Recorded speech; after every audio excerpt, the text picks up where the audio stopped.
We are live, episode 79. Episode 79.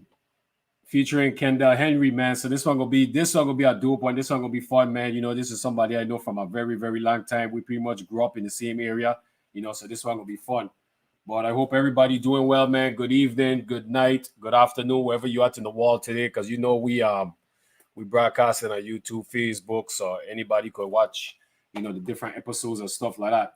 So um, like I said, I hope everybody doing well. Hope everybody have a safe week, man. It's a hectic time in the world, a lot of violence and a lot of negative stuff going on. So hopefully everybody just continue to be safe and be secure and always keep the head up and the eyes open and everything. And condolences to everybody who's going through any type of adversity, any type of tragedies and stuff like that, man. So definitely, condolences to all the different people them out there, man. Because life ain't easy. Life is very hectic and a lot going on in the world today. But you know, so, like I said, we got some viewers in right now, and I just appreciate you guys tuning in, supporting Kendall and his episode, man.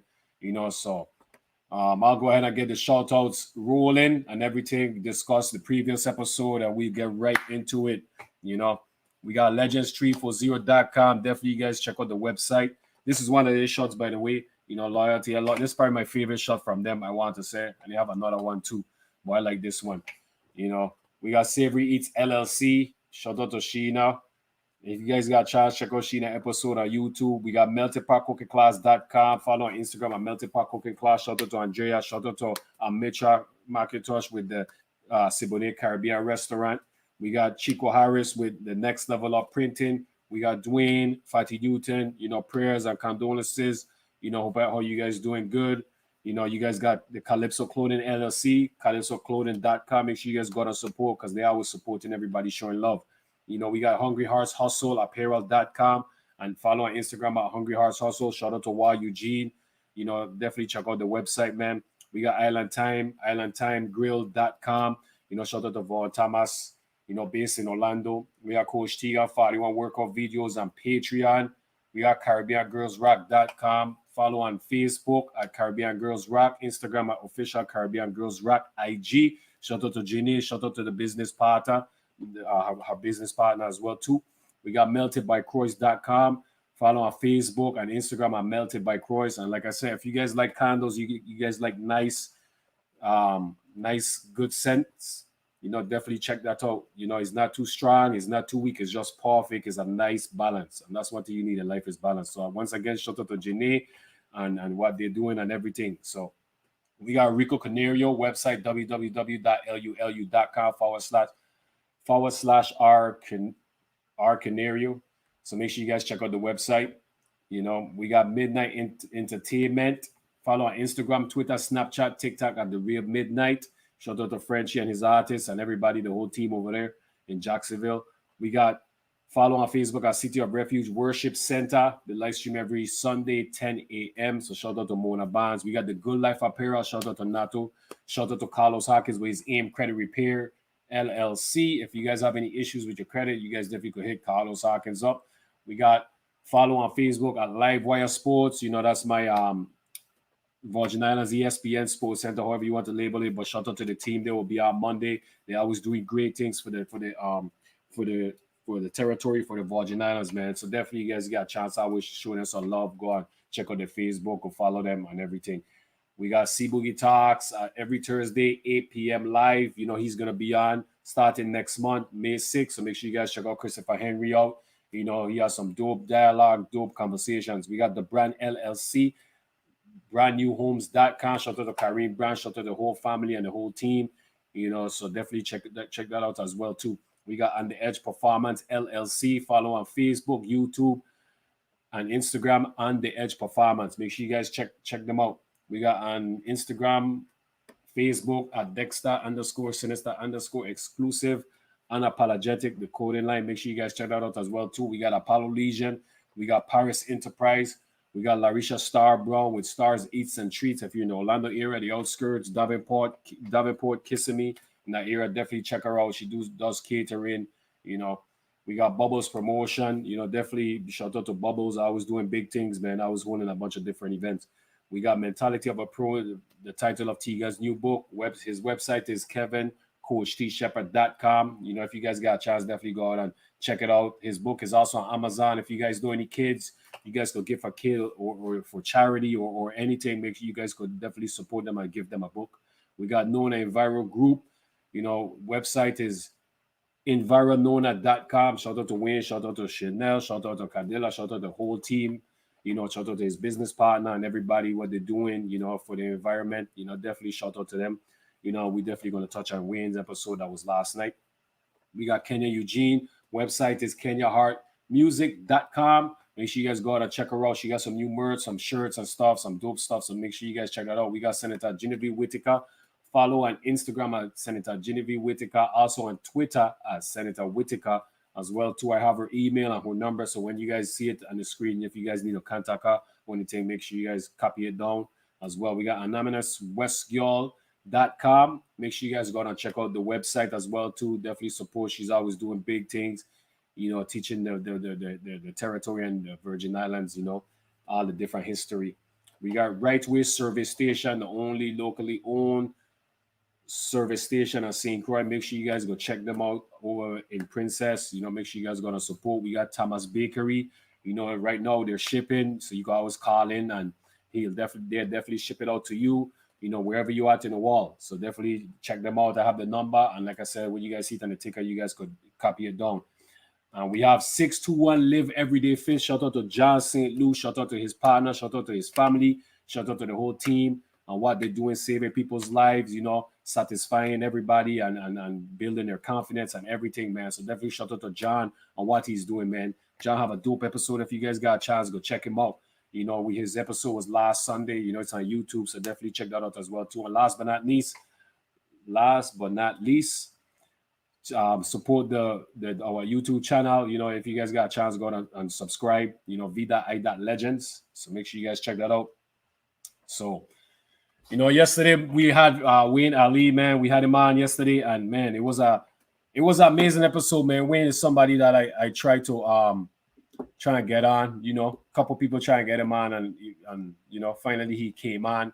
So that was dope, man, for him to bless us with his presence, and we get to learn his story, man, and his journey throughout, man. And he's always been an intelligent person, growing up, man, and his pathway to college and him playing in the band. I never knew he was in the band.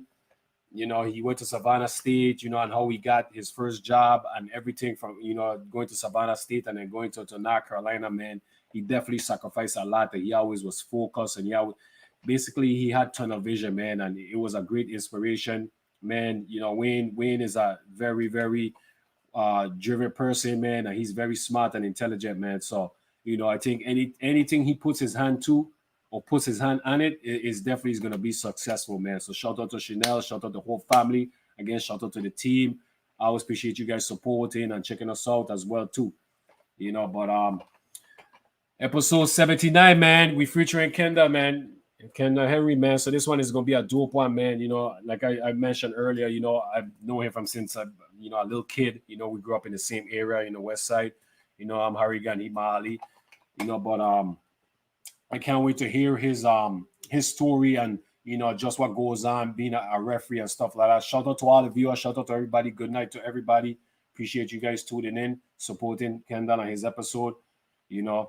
So good night, Mona. Good night, Carrier. Good night, Dwayne. Arika. Good night, Facebook users. Good night. Oh, by the way, I got a message from Facebook. They're saying like when you stream into Facebook groups, it might cut off and stuff like that. So I'm not sure. So if you guys watching in the Facebook group, if it cut off, it's something going on with Facebook. They're trying to fix it. So they sent me a message. So just letting you guys know that right now. Good night, Sean. Good night. Also, if it cut off and you guys can't get back on, you guys can always go to you could go to YouTube or you could go to our Facebook page. We have a group and we have a page, so we stream to 3 different platforms, so I apologize on behalf of Facebook, but they make a lot of money, so they should be on par. They might ban me for saying that, Arika, let me know if I'm in danger. Anyway, so I can't wait to tap into his mind and just his view, referee and all that stuff, man. And I got both to pick with him too, because for Zoro tournament, I was playing and I was playing with Zoro young team. Haywood was coaching and he should have given me some cards and he didn't give me any cards. And I was And for the fact that we grew up together, we from the same area, he ain't give me no calls. So I got bold to pick with he about that, you know. So anyway, but appreciate everybody tuning in. We about to bring Kendell in now. Hail up, Chico, hail up. Big up, Chico, big up. So well, I ain't gonna talk anymore and run my mouth because I know I hate to see, our future guests, man. Episode 79, featuring the legendary KC Kendell Henry, man. Welcome to Lily Podcast, my brother. Legendary, you are. That's a big status, boy. Thank you. Yeah, Thank man. you Good for evening, having Sheldon. me. It's happy to be here. Good night to the viewing audience on YouTube and also on Facebook. It's my pleasure to be here to share my story, give my insight about officiating locally here in the Virgin Islands and also abroad internationally. Yes, sir. Shows you. Big up, Karima. Big up. Andre, big up. Yeah, man. So how you doing, man? We happy to have you on, man. So how you doing? How's everything going, man? How your week? Everything is great. It pouring rain down here in West, so kind of cool and nice. So we happy for the rain. So I good, man. I good. Yeah, rain is always good, man. Rain is a blessing. It's always blessing. Yes, definitely. Yeah, man. The plants, nature, they need that. Yeah, man. So let's get started, man. Let's get started. I know you've been anticipating this, So you're laughing, man. You're laughing, but honestly, man, I want to say I really, really appreciate you coming out, man, and I appreciate all the guests that touches the platform, take time out of their busy schedule to come on and share this story. So I really appreciate that because if it wasn't for them, we won't have the platform. Because our job is to honor and celebrate each guest. And shout out to the viewers as well. I was supporting. Much love to you guys. So tell us who you are, Kendell, man. Tell us where where you from, where you grew up, where you was born. Let's talk into that. Well, I was born here in St. Croix. Grew up in Frederickstead all my life. My family primarily is from Frederickstead. My brothers, my sisters, my cousins. Really and truly, my cousin was like our brothers. In them times, your cousins was like your brothers. So we couldn't do nothing bad on the street because our cousins, drive we a cuff and send me home. We couldn't send nothing. Everybody used to look out for everybody. Growing up in West is a different experience. I keep telling people that. It's a totally different vibe. And I am definitely like my older brother would say, I proud to be from the West, and he can get a boat to pick with you because I get on before he. So Miko gonna get on you for that day. Hey, I try to get Miko out, man. Miko hard again. Miko too busy. Too busy. Yeah, he's a businessman. He's a businessman. Yeah, man. But yeah, I grew up in Frederickstead. I bounced around a lot. I started at Claudemarco School. Then I went to St. Patrick's. Then I ended up to Alexander. Graduated from Alexander School. Went to Arthur Richards. Then went to Complex. And then that's where I really started my love for officiating. And before I actually got into wearing the stripes, I actually used to referee in PAL. I used to referee in PAL, pick up games. Rookie had a league, and we are bringing Marquis are bringing a team.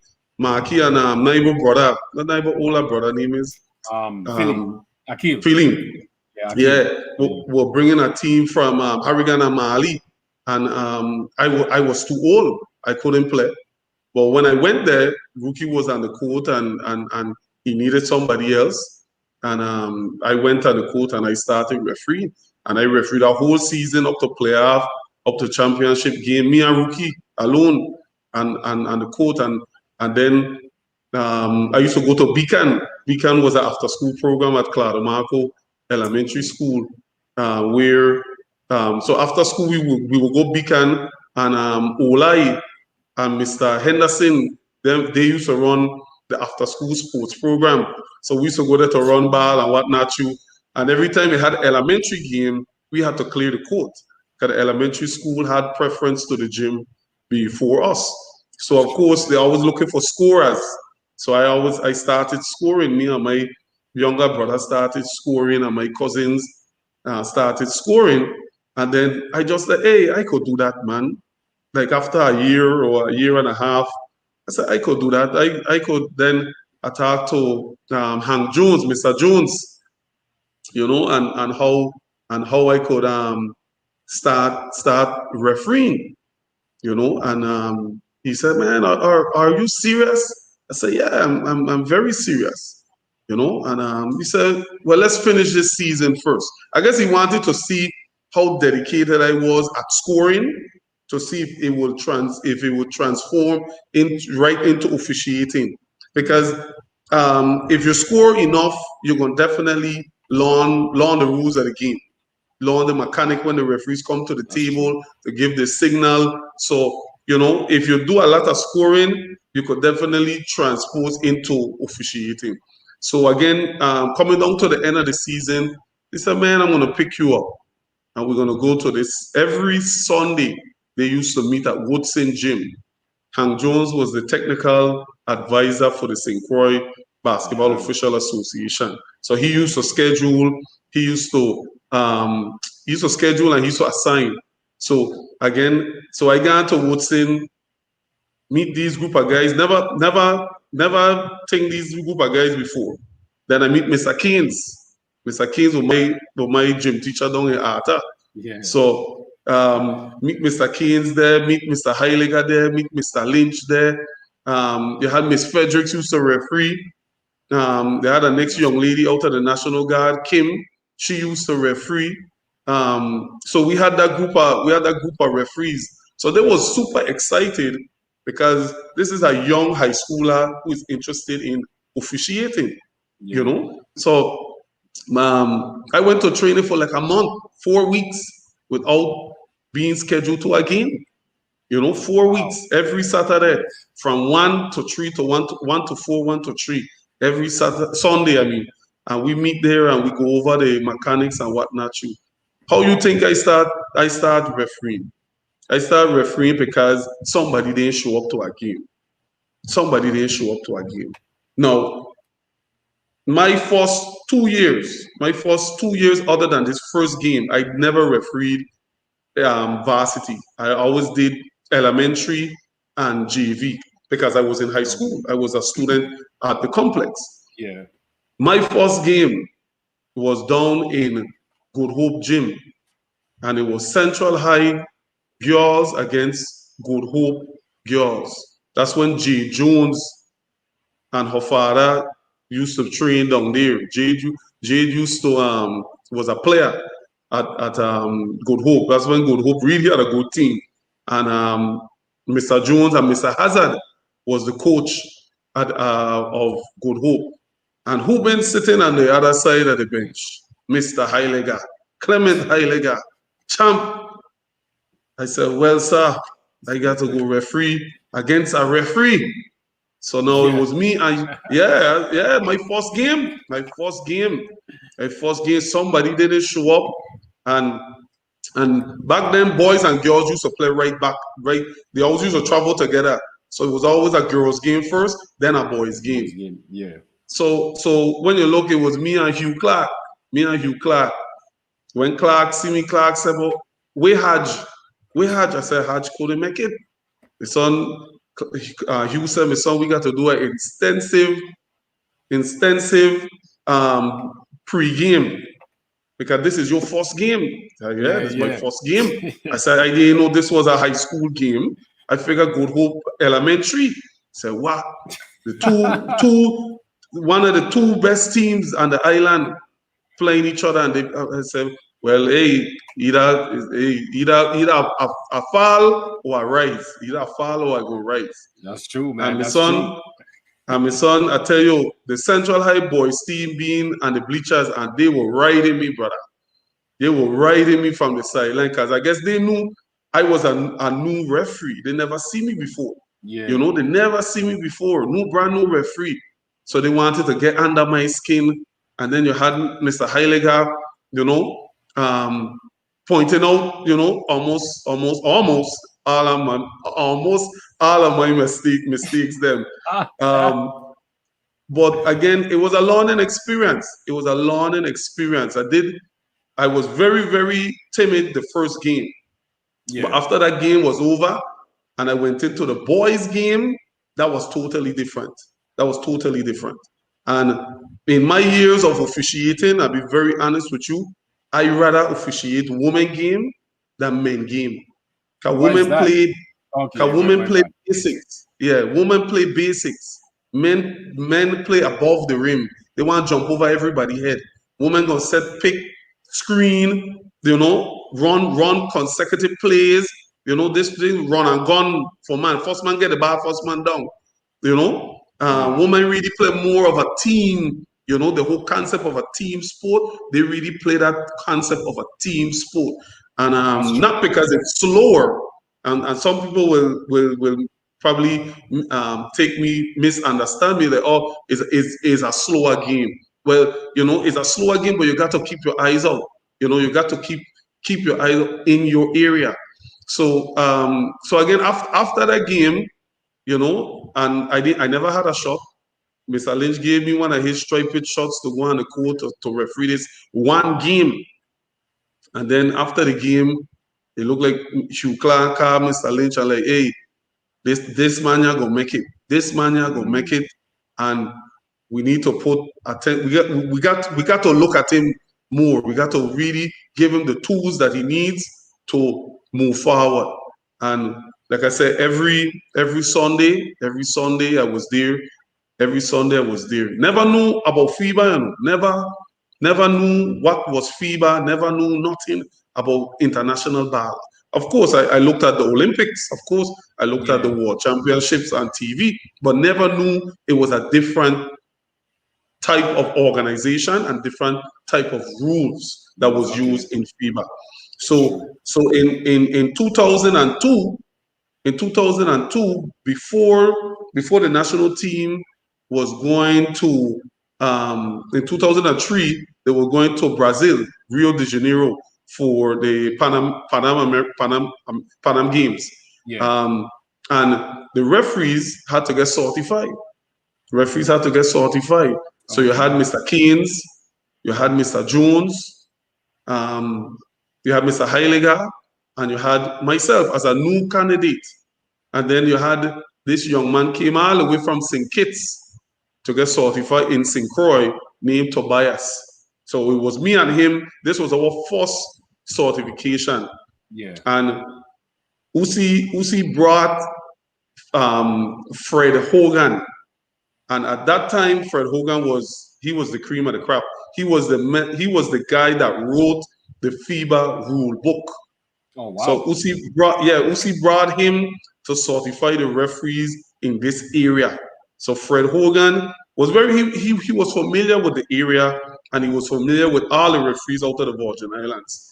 And so I was on point. I was happy. I was like, yeah, man, you know, Yeah, man. I even bought a Ricarda and I took it to the clinic and I record him and I also took notes and it was like That's full smart. and yeah I record him and I took notes Nice. and that summer was the summer when Baptiste had his league at Central High. He had under 18, he had man open league, and he had Yeah. 35 and over. So he had those three leagues in one. That was a big league. That was a big league. And that, Yeah. well, for me, in them times, I did high school. I refereeing Yeah. against people that were way older than me. So of course, in FIBA, when you're taking the FIBA test, you have to pass three tests: the written test, a basketball game, you have to officiate a game, and you also have to pass a physical fitness test.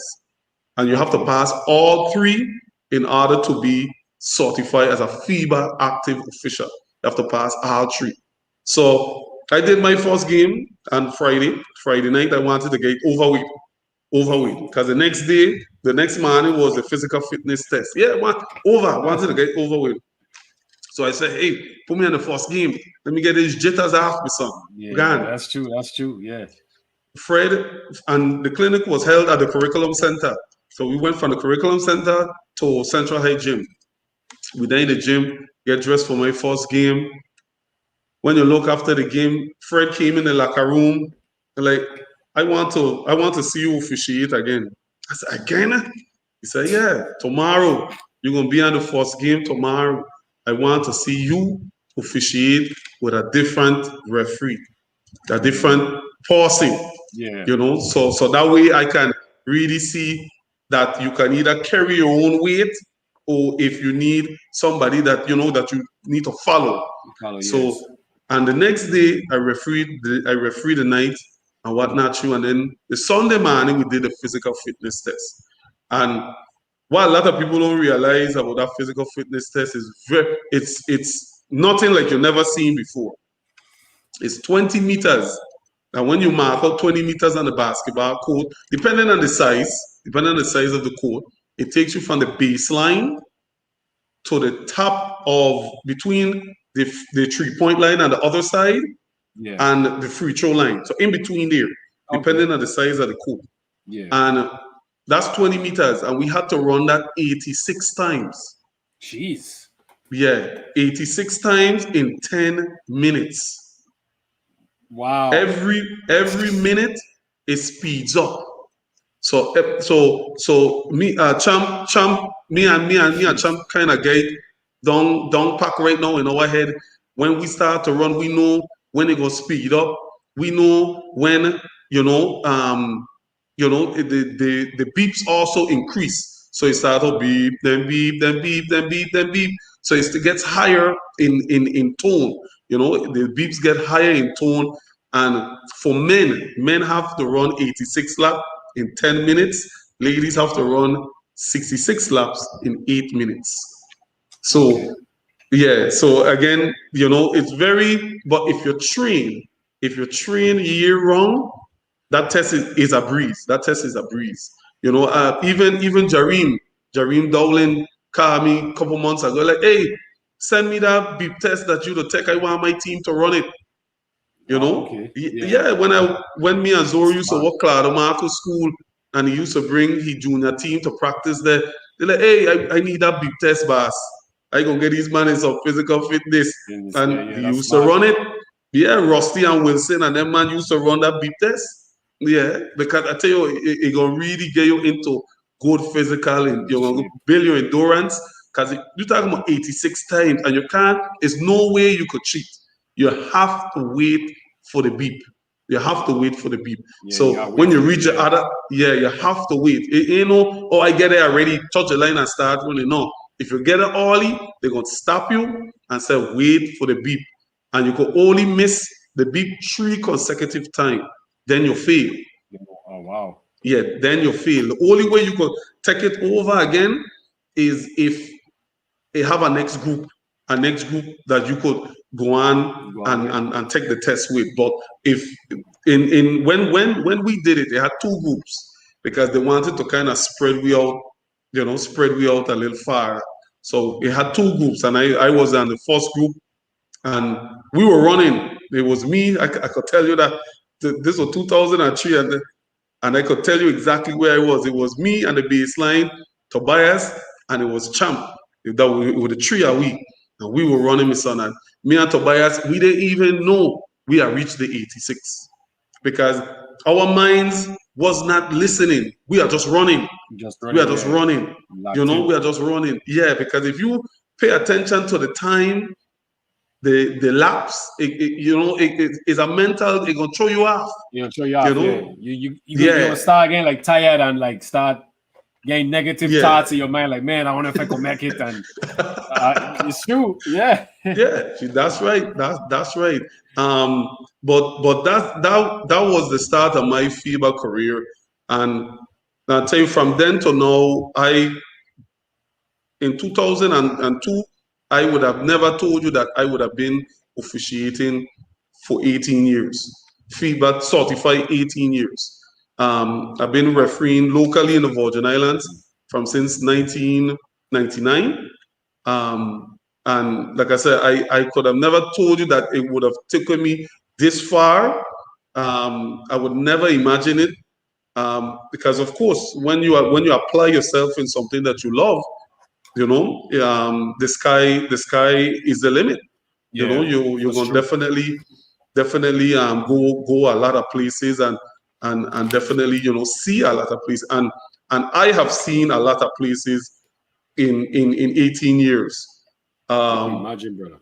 yeah, and because of they had a period of time where Mr. Heiliger and Mr. Keynes retired, and I was the only international referee from 2008 up until 2012.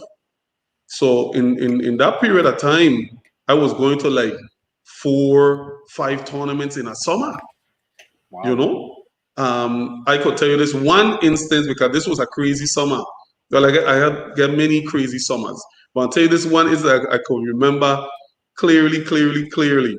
It was 2010. The junior team make it to the Tournament of America in San Antonio, San Antonio, Texas. And that year, I was nominated to referee in the World Championship game in France, the first ever under 17 World Championship in 2010. And that same summer, the senior team was in Dominican Republic. So I went to San Antonio for 2 weeks. I came home for one day, went Santo Domingo, came back the same day, and I left the same day to go to France. So Jesus. yeah, I never made it home from Santo Domingo. I went straight to Puerto Rico, and my flight was from Puerto Rico to France.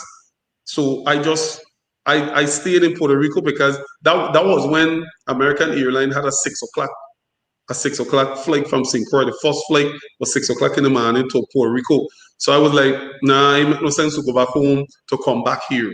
So I just Yeah, stayed in Puerto Rico for the hours, meaning from the night before into the next day.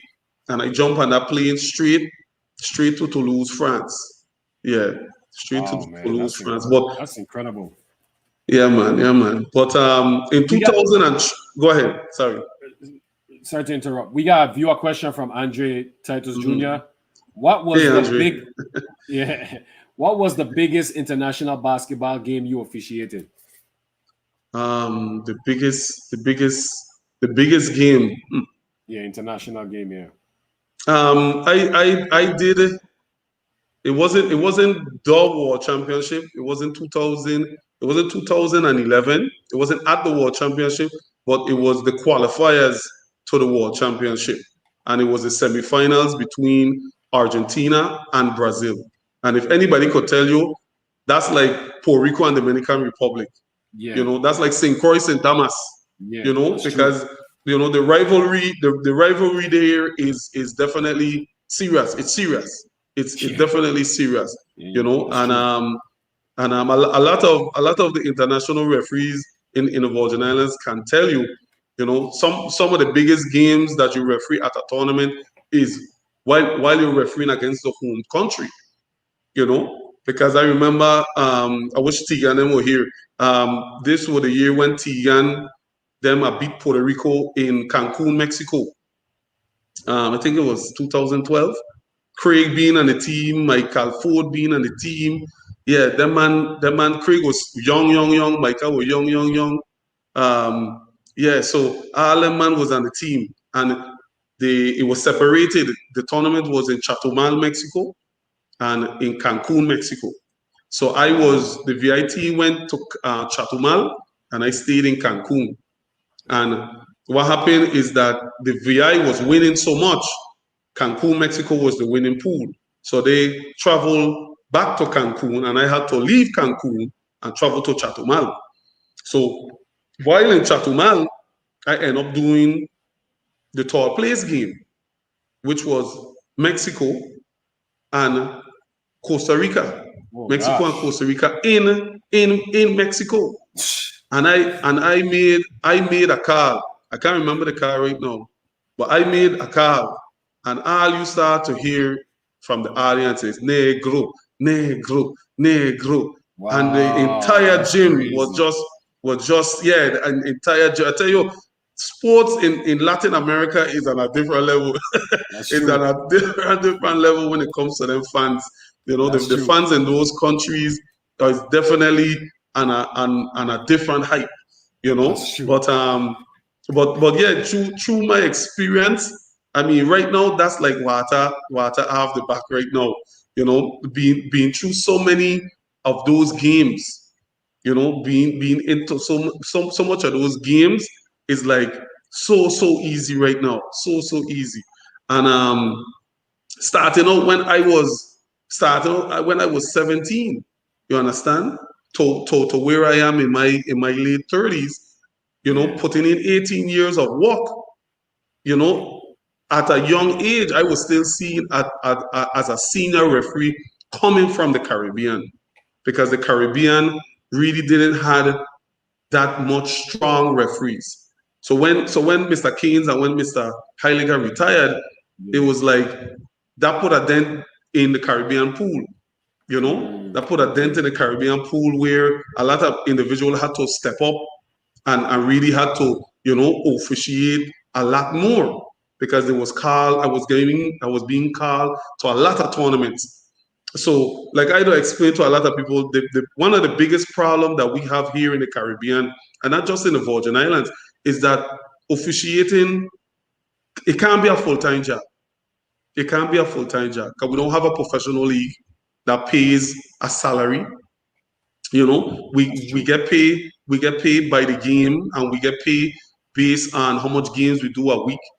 Of course, it's good. The payment is good, you know. Yeah. But the rest of the Caribbean, for example, in Barbados, in Barbados, they get paid $10 a game Wow. for their senior men and women league, you know. So I was like, wow, they're getting paid $10 a game, and we getting paid 40, 45. So well, my God, you know, and that's the Wow. difference. So Wow. again, you officiating in those small countries and taking it serious is not your priority. Your priority is working and trying to make it through life. You know, you get bills to pay and whatnot. You know, so being an official, a full-time official in these countries, you really can you cannot live off of what you get paid from your local league. Yeah, that's true, man. That's rough. Yeah, Yeah, that's rough, yeah, man. that's really rough, and that's why it's really a setback for our zone, the Caribbean zone, because you only have like a handful of referees who FIBA look at as elite referees, you know, Yeah. and we took it upon ourselves to self improve. You know, FIBA ain't really put in nothing into us to say, hey, you know, this is the package, and everything in this package you must do. No, you know, we took it upon ourselves to continue to watch videos, continue to train on a daily basis, you know, continue to make those necessary phone calls to talk about rules, break down rules, and what not to. So and I want the listening and viewing audience to understand this is something that you don't see on a daily basis. You know, me and Mr. Heiliger during the season, we talk like almost every day. We talk every day because you know we on that level where we about self improvement. We want to get better. That's You important. know, That's yeah, important. it's Yeah, very it's so very important. important for us.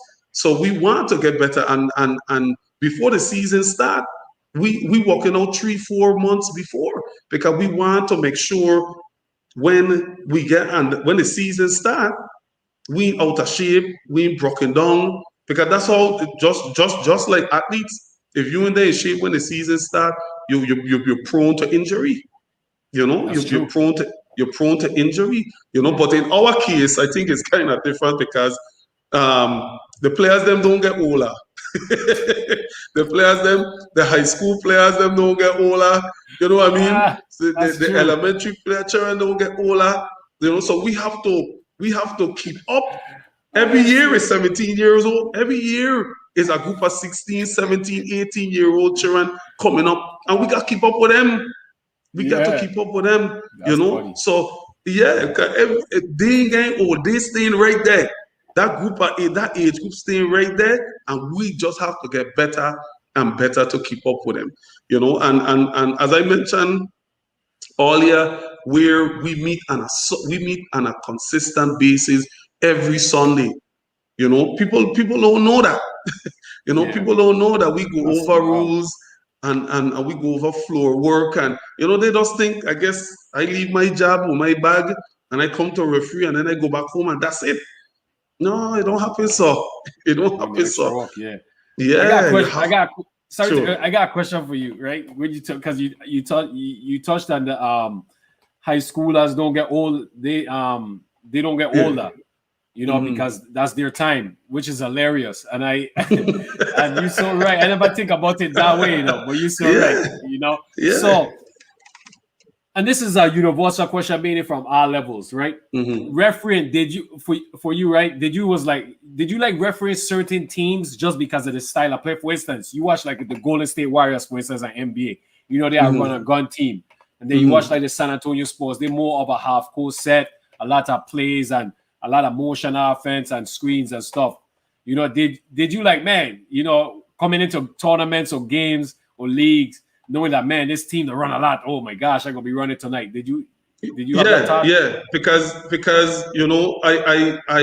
I learned a lot when I left St. Croix to go to these tournaments, because things that we do here in the Virgin Islands is is not as intense as international tournaments.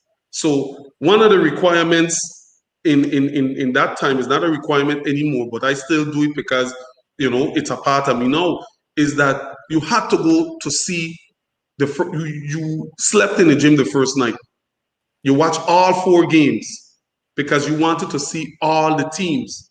Just like how Mm. team scout, we scout players. You Wow, I never know, even said think about that as a referee, yeah, man. yeah, Wow, that's yeah, crazy. I yeah. never even thought about that. Yeah, we scout players. You understand? Yeah, We say, hey, that's the best player, and look at him when he set that pick. So we look for certain things that where we could pass it off to our next referee team, especially the next day. 'Cause what people don't understand, when we go to these international tournaments, let me give you the schedule that we go to when we get yeah, there. We get there 2 days before the tournament start, in case of any travel arrangement mess up. You still have time to get there to the tournament. When we get there the next day, the day before the tournament, we have a technical meeting. And in that technical meeting is a mini clinic in a day. You're in there from 10 a.m., you take lunch, and you come back from 1 until 6. So we're going over the entire rules in a day, wow. in one day setting. So now, of course, when the games them start the next day, we got our pre-game, we got our post-game with the referee crew. The next day now, when we come back to the morning meetings, our job is to transfer some of the tricks and the traits then that the players them was doing, and the coach. Oh, watch out for number 44. When he coming through that pick, he leads with his elbow. He leads with his knee. So all Yeah. of those things is what we say in our referee meeting. Mm. So just like how teams will stay back, and you see this big contingency of coaches watching the game, and they're there like this here, and they're just watching the game. Them, we do the same thing. But nobody pay Yeah. attention to we. But yeah, Yeah, that's but true. nobody don't pay attention to the referees when we doing it. But we do it in order to make our game them better, because it definitely makes our game them, step up to our next level when we scout.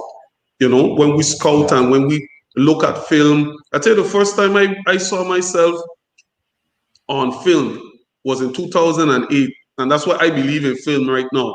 Every tournament I go to, I even got an app on my computer where if the game down YouTube, I record the game. I'm a film guy, I'm a breakdown guy. You You're the real understand? deal, brother. You're the real deal. Yeah, I'm telling You're the real you. deal. I'm telling you, it really improves your game. What is coming Fast, up next? fast. And the same thing, like you asked earlier about, players running plays.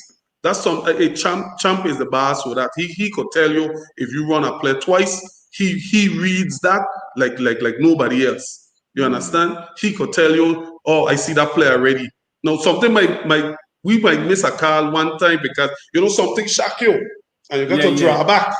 It's like, okay, run that play again, and I gonna make sure I catch it because I know what's coming. You understand? So as a referee, you're not just refereeing the game. You have to know plays. You have to know basketball terminology. You have to know these different things. When I went to the World Championship again in 2014, one of the areas, because we went there for 2 weeks and we've been there for 4 days just going through class. And one of the topics in the morning classes was running plays, UCLA and whatnot. You identifying teams, patterns, the different plays that they run on a regular basis. Therefore, you as an official on the court wouldn't get catch when you're there refereeing or somebody won't do a sneaky play or whatnot you while you officiating. So it's definitely to your benefit as an official to definitely read the game and to study the game. I got a partner in the Bahamas named Frederick Brown, and we always talking on WhatsApp, and he'd always refer to me as a student of the game, because it's not just we come into the game, we leave in the game and whatnot. Like I said, me and Champ talk all the time, especially after games. We have this conversation about rules, about something that he might think that that I could get better in, and vice versa. So it's about building the team, because when people are say, and I don't hear this a lot, Casey, you're the best referee on the court, make the call. I was like, ain't got such. I mean, thank you for the compliment, brother. But on the court, we's a team. We's a team. I just can't go on the court and beep, beep, beep, beep, beep, beep, calling all over the place.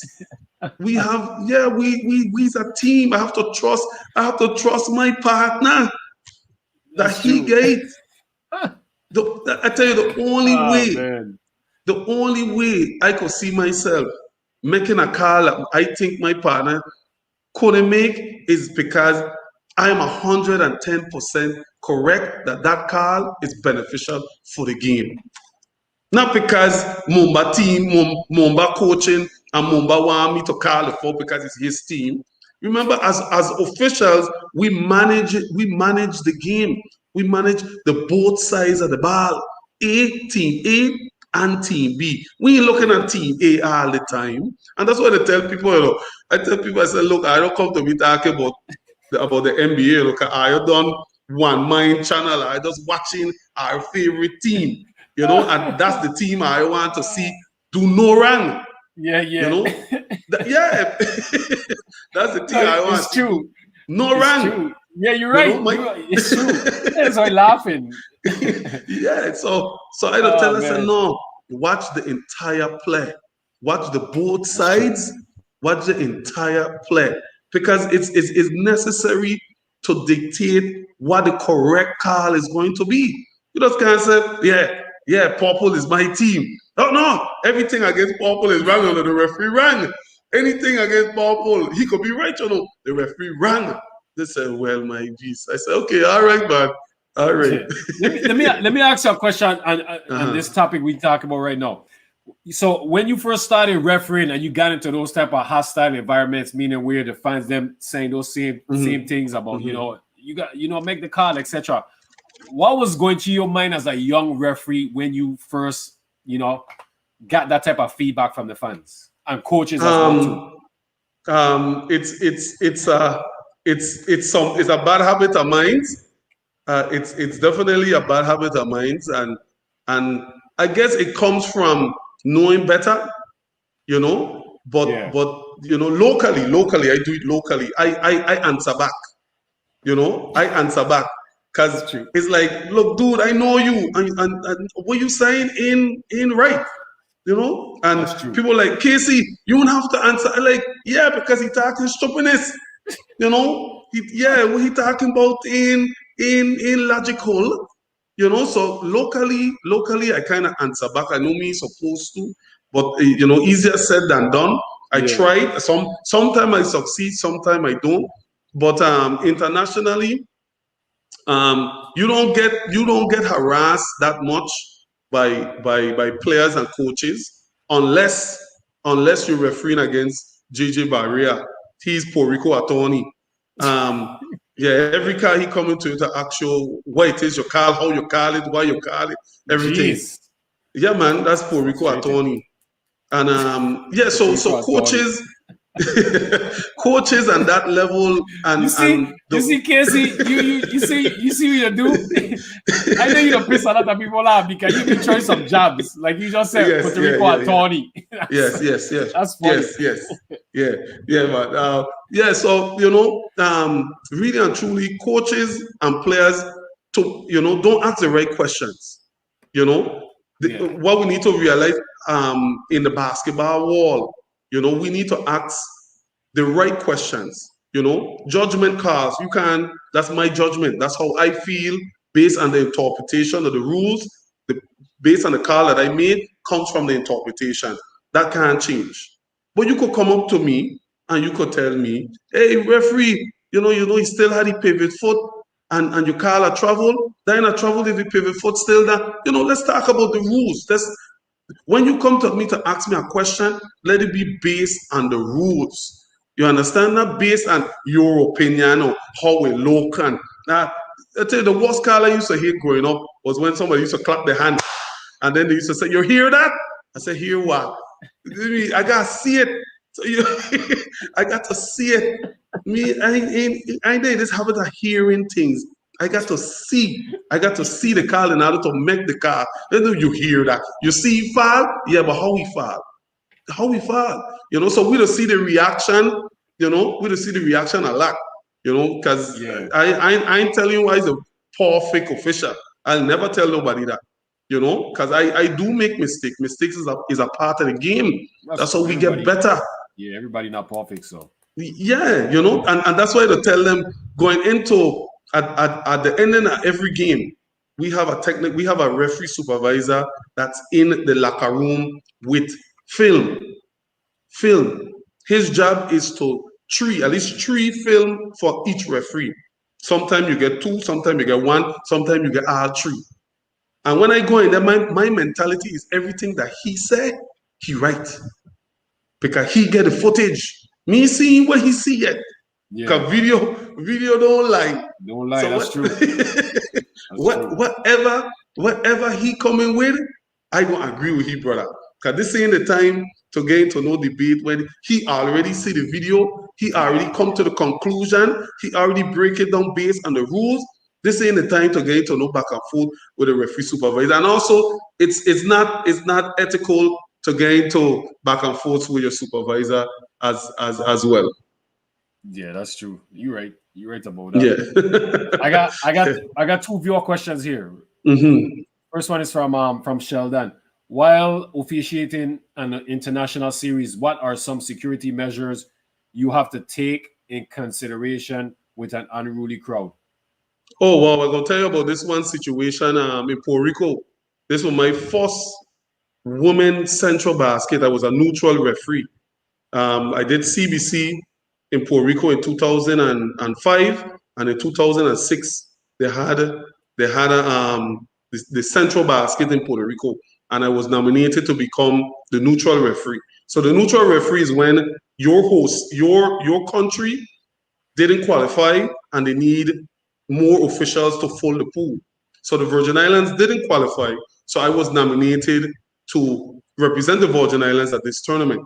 And I ended up doing the championship game with Puerto Rico and Cuba.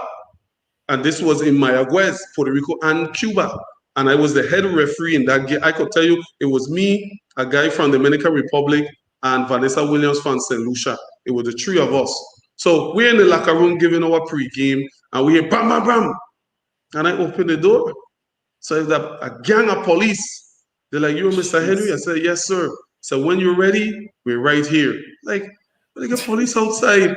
All tournament, you don't have no police. All tournament, no police or no. All of a sudden, police. Now, me see what they're outside yet. Me Yeah. see what they're outside. So when you look, let's say we do our pre-game, we do, and then we ready, we can. So let's go. When we reach that tunnel, brother, the amount of people being in that gym was out of this wall. I started getting goosebumps one time. Started getting goosebumps one time. Because the amount of people being in the gym, and the gym was so loud. You ever been in the gym? I tell you, when we there in a gym and the gym is so loud, you can't even hear the hand for a timeout. The commissioner at the table had to take a basketball and throw it on the court for we to Jeez. stop the game. That's how loud the gym was. That's crazy. We couldn't even hear the hand for the ending of the quarter, for the 24-second shot clock violation. Nothing. How they end up stopping the game? Like I said, they had a spear ball on the court. They pick up the ball and they just throw it on the court, and that's how the game like beep beep beep beep. The ball, timeout. We are trying to get your Wow. attention, but you can't hear the hand them when the crowd is that big and so loud. Yeah, that's true, man. That's so they asked for Mr. Henry. Was it just specifically for you? Yeah, 'cause I was a head referee. I was Oh, the head okay. referee for that game. Yeah, Was this yeah, I was the head. no? You already called JJ Barrett and attorney of Puerto Rico and all that before, like. Yeah, Or, man. Yeah, man. Yeah, man. Before so they the I know about you then.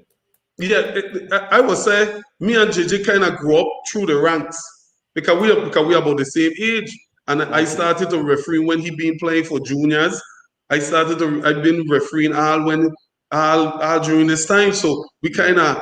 he kind of know me, and by when he see me, it's like, hey, what's up, Yeah. Yeah. So Yeah. we Okay. kind of got a conversation and and that way, he kind of trusts me to run up to me and to ask me questions when the time arrives, Yeah. True and that. that's a next question, and that's a next ticklish topic, what a lot of fans, coaches, administrators don't we don't come together often, we don't come together often to have conversations, I can't tell you when it start. I don't even know if you know when it start, because this thing about how they portray referees, how they portray officials. Yeah. A lot of people in the Virgin Islands I got to know because of basketball. I didn't know them. I didn't know a lot of people, from West and growing up in Mali and Hurricane. We didn't know a lot of them people. Yeah. And when I got on the basketball scene, I didn't know a lot of people. I didn't know a lot of people. And when people were like, "Oh, you cheating," I'm like, "Well, I don't know you. I don't know you. Why you think I gonna cheat if I don't know you? Yeah. So I That's again, true. yeah, it's the perception that is passed along, to Mm. from coaches to players to fans, that is a misperception. Is a misperception that the referees is the bad guys. The referees is the bad guys, and I really resent that, because the game is not the time for you, Mombat coaching, to come and ask me to break down the rules to you. Just like how I went and download the entire basketball rule manual, you could do the same. That's You true. know, just like how I went on the website and added the books for high school basketball, you could do the same. So everything that we do, somebody else could do. That's facts. But Yeah. coaches and administrators and fans don't see the work and the time and the effort that we do behind the scenes. They, Yeah. they come to the game and they judge us. They are our biggest critics. You know, That's true. yeah, they judge us, and people see that, and people go along with it, because we don't stand up and say, okay, on page 44, rule 10, a charge is that. That's not the time for a coach's clinic. Like I tell you, every Sunday we don't meet to go over rules, to go over scheduling. You could come and you could sit down and we could go over all the rules you want. You know what I mean? All the rules you want. But during the game, during the game in the time where we arguing and I have to stop the game to actual, so that's the kind that'll get me more than anything else. Anything else in the wall. If you ask me what is my biggest pet peeve about basketball, is that this perception that the referees are the bad guys of the game, and the unapproachable. That's the word they like to use for me. Casey, you're unapproachable. Nobody can come to you and talk to you. I said, that's not true. It's how you come to me. Coming on talk to you, I gonna walk away, leave your backside. If you come rushing me and want to loud up with your hand up in the ear, me gonna stand up there and listen to you. You understand? I gonna walk away. Because the respect goes both ways. Respect goes both ways. That's true. I see you do that too. That's why I laugh because I remember I seen it. I've seen it. Now you explain it yourself.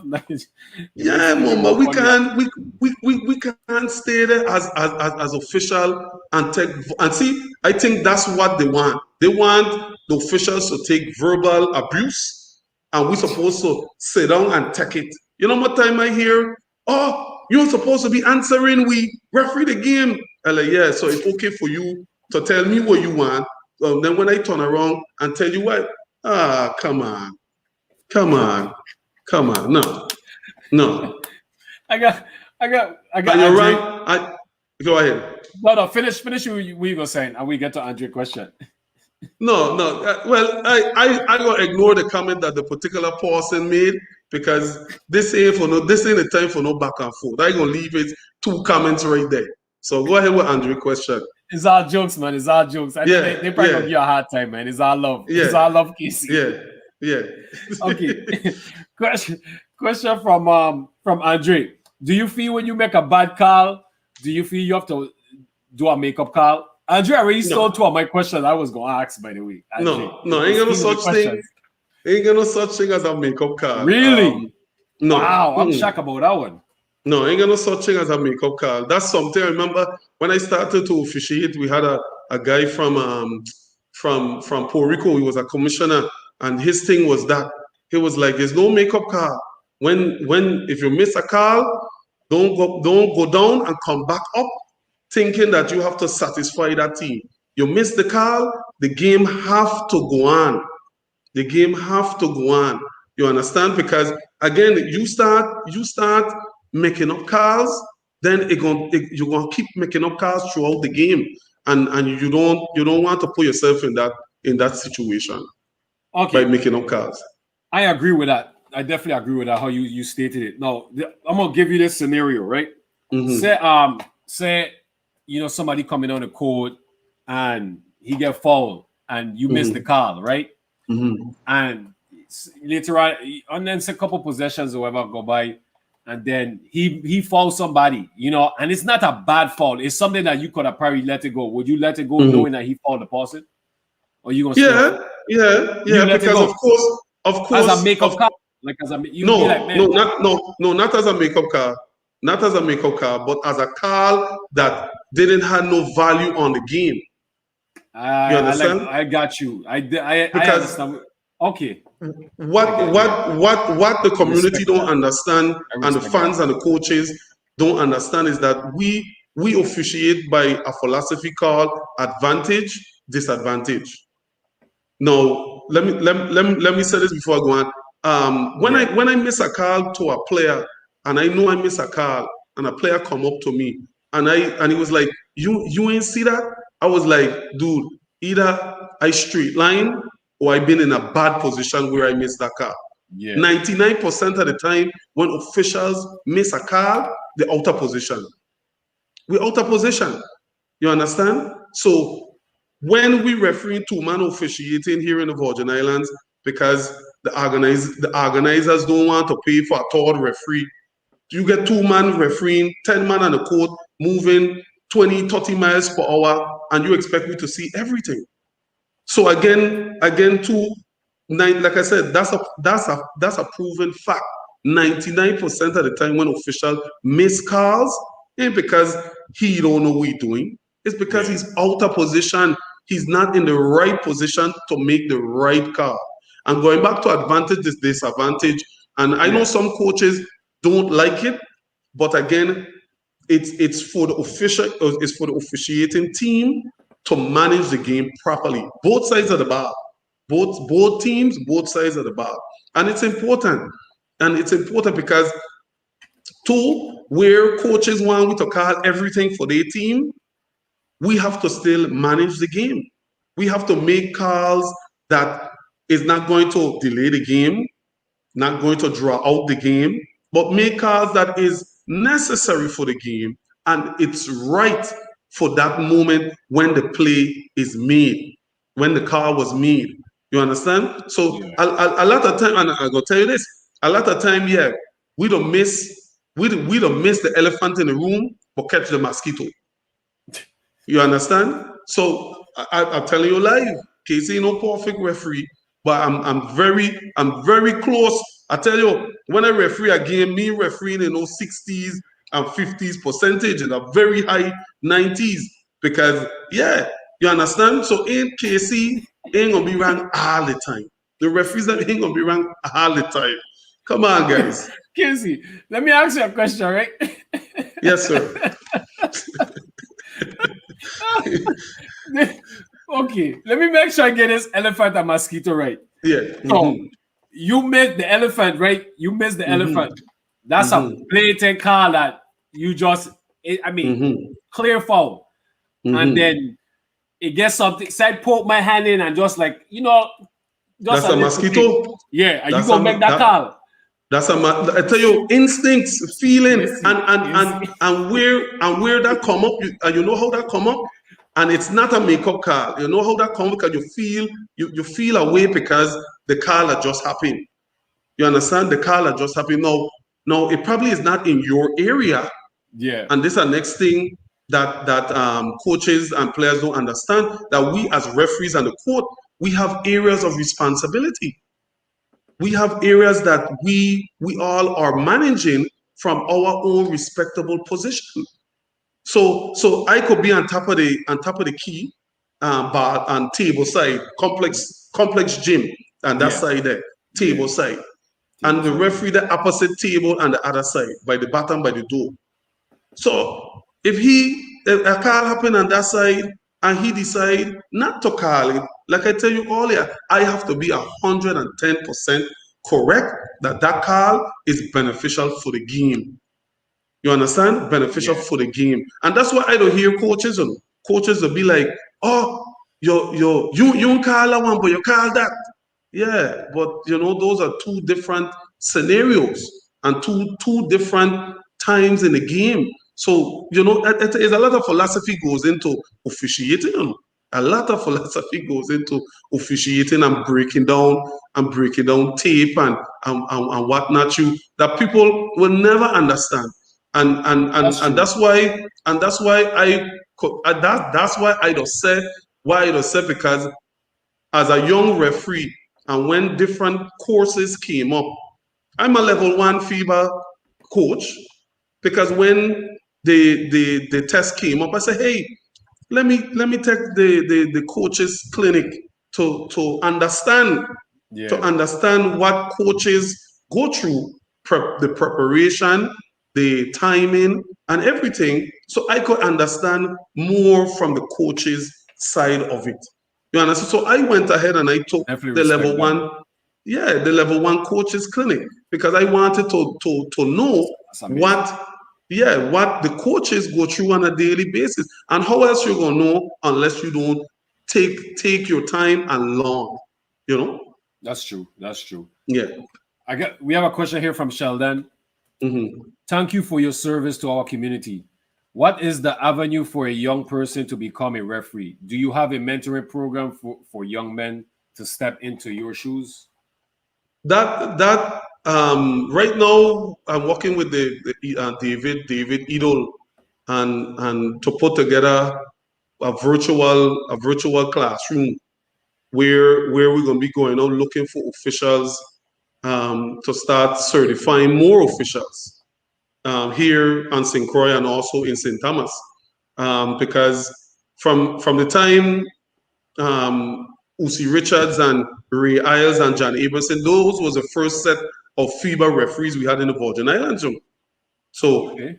from then to now, all the FIBA officials have come from the island of St. Croix. Wow. Yeah, they have never had any FIBA officials in the St. Thomas, St. John district. We have had FIBA commissioners, but not FIBA game officials.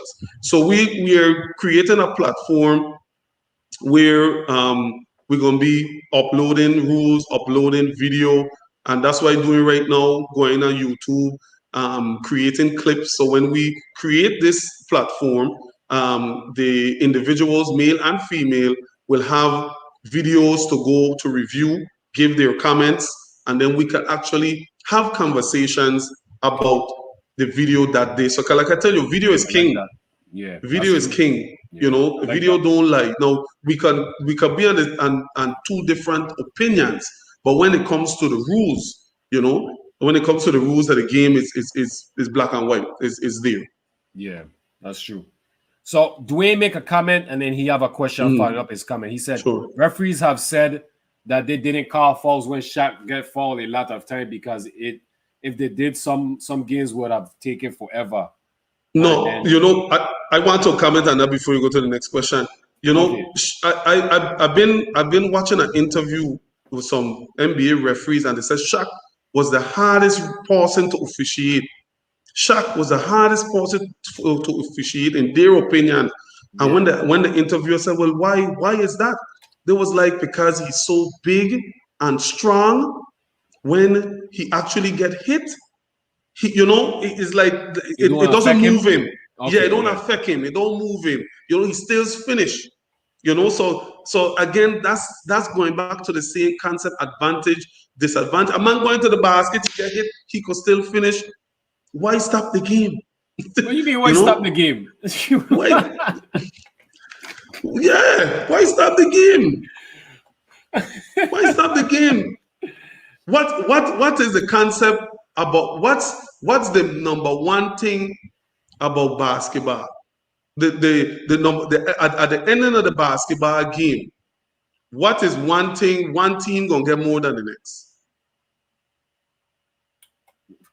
Free throw attempts. Points. Yeah, points. Yeah, points. Yeah, points. You got me. Points. So nobody at the end of the game, nobody remembering how much fouls, how much technical fouls. It's points. Yeah, Eureka, you're right. So the points, if the points could finish, if the points could go in, it's a point they gone through. You never in all your years playing pick-up professional, all your years, I don't know if referees have never taken back points. The ball went in, take it back out. That ain't no good. Take it back out. Points. Points. So if you drive into the basket, and that's why sometimes it's difficult to have conversation with non-officials, because understanding the philosophy of officiating, if you's a lifetime player, you're gonna say, call the foul, that's a foul. How you gonna call the foul? And you know what I mean? So I've been in scenarios with players like that and coaches where it's just about the foul. They just want to see the player, peep foul, ain't about keeping the game on a tempo, and a pace. Do we have the next question you said? Yeah. It was follow up to his statement with Shaq. So he wanted to know if that ever happened. Did it happen to you when it comes to a player that you ever? Yeah. Ramos out of Puerto Rico. Ramos was big, man. Ramos was as big as Shaq. Ramos was as big as big as Shaq, and I remember in Puerto Rico, same 2012, I refereed the semifinals between Puerto Rico and Jamaica, and Ramos and Patrick Ewing Jr. Patrick Ewing's son used to play for Jamaica, and them two got into a back and forth where I had to end up go into the middle of them. And I tell you, I was the shortest man on the court. Ramos felt that he got hit hard, and Patrick Ewing Jr. telling him, man, I hit you hard. You really want me to hit you hard? I'll hit you harder next time. So, so I had to get into the middle of the car. I didn't want to see him hit him harder. Because I mean, it would have been big fight would have started. So again, refereeing players that have size and have a lot of body control, that really, there a lot of cars that go into the rim and you get touched. A lot of them think in FIBA competition. That's why FIBA is still ranked as one of the toughest, the toughest style of basketball. Yeah, it's rough, man. It's rough. Yeah. We have a question here from Quinton. Casey, Casey, have you ever officiated another sport? Oh yeah. I mean, if I want, I said earlier that officiating in the Virgin Islands, you can't make a living. But officiating one sport, you can't make a living. When I was younger, I officiated Little League, I officiated volleyball, I officiated tackle football, flag football. The only sport I have never officiated was soccer. I've never officiated soccer games, but I've officiated all type of game here in the Virgin Islands. Little League, juniors, senior league, and what? Yeah, same thing with volleyball, man league, woman league. Yeah, man, football, flag, tackle, and whatnot too. Yeah, so I just have a officiating mentality. I just have the mindset about officiating, not just hey Andrew said not swimming. Listen. Yeah, not swimming. Are you in the chat? Get me dying laughing, my son. And Casey, get me laughing too. I can't even say concentrate because I got that kind of question. The chat, they making fun of Shaq and yeah, but I officiate a lot of games locally. I never travel abroad other than basketball to officiate any other sport. I want to really go back with the foul real quick. I agree with you because I can remember when I played and I would go for a layup and I would get fouled, and I would miss the layup, and I would be saying in my head, like, man, I should have made that, man. I don't even deserve a foul call. I used to remember saying that to myself. So I understand where you're coming from, but a foul is a foul too, though. But yeah, a foul. Like I explained to people, when we taking basketball tests, a foul is a foul. Yeah, a foul is a foul.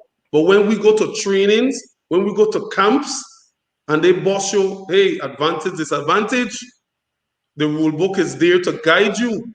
Don't bring the rule book onto the floor. I like that. So I like that. yeah, because when we just did, me and Gilbert Bagnat just recertified, and our names are going to be posted in June. The new list of referees is going to come out in June. Where we will be active referees for 2 more years. And also, we took a test. And the test was timed. We had 60 minutes to complete 25 questions. And we had to complete those. But those questions are based off of the rules, not your experience on the court. Because your experience on the court is what makes you who you are as an official, your style, your positioning, whatnot, going that extra mile to do something that is not rule related and whatnot. So yeah, I don't carry the rule book onto the floor. I'm telling you, I'm a rule book fanatic, but I know it's a line. Yeah, I like that. We have a question here from Joey Peterson. Bless up, Joey. Cliff. Cliff. Okay, so he wants to know, can you play basketball? No, he asking that question because he was a part of that crew who used to go up to Claro gyms. I joined the Beacon, and I tell you, that was some real competition. If anybody know about Olai, Mr. George from Woodson, and Mr. T. Henderson, no, that man could have jam ball. That man could have run ball. That man could have run some serious ball. And Mr. Henderson had four children. So it was always his 4 children plus himself against me, Joey, Kwame, my younger brother, Yeah, Mr. Kwame, yeah. George, Rasan, my next cousin. Yeah, Rasan, So yeah. yeah, so it was we against Mr. T5, And I tell you, we used to run some serious ball. We used to make joke because he used to lay up for the free throw line.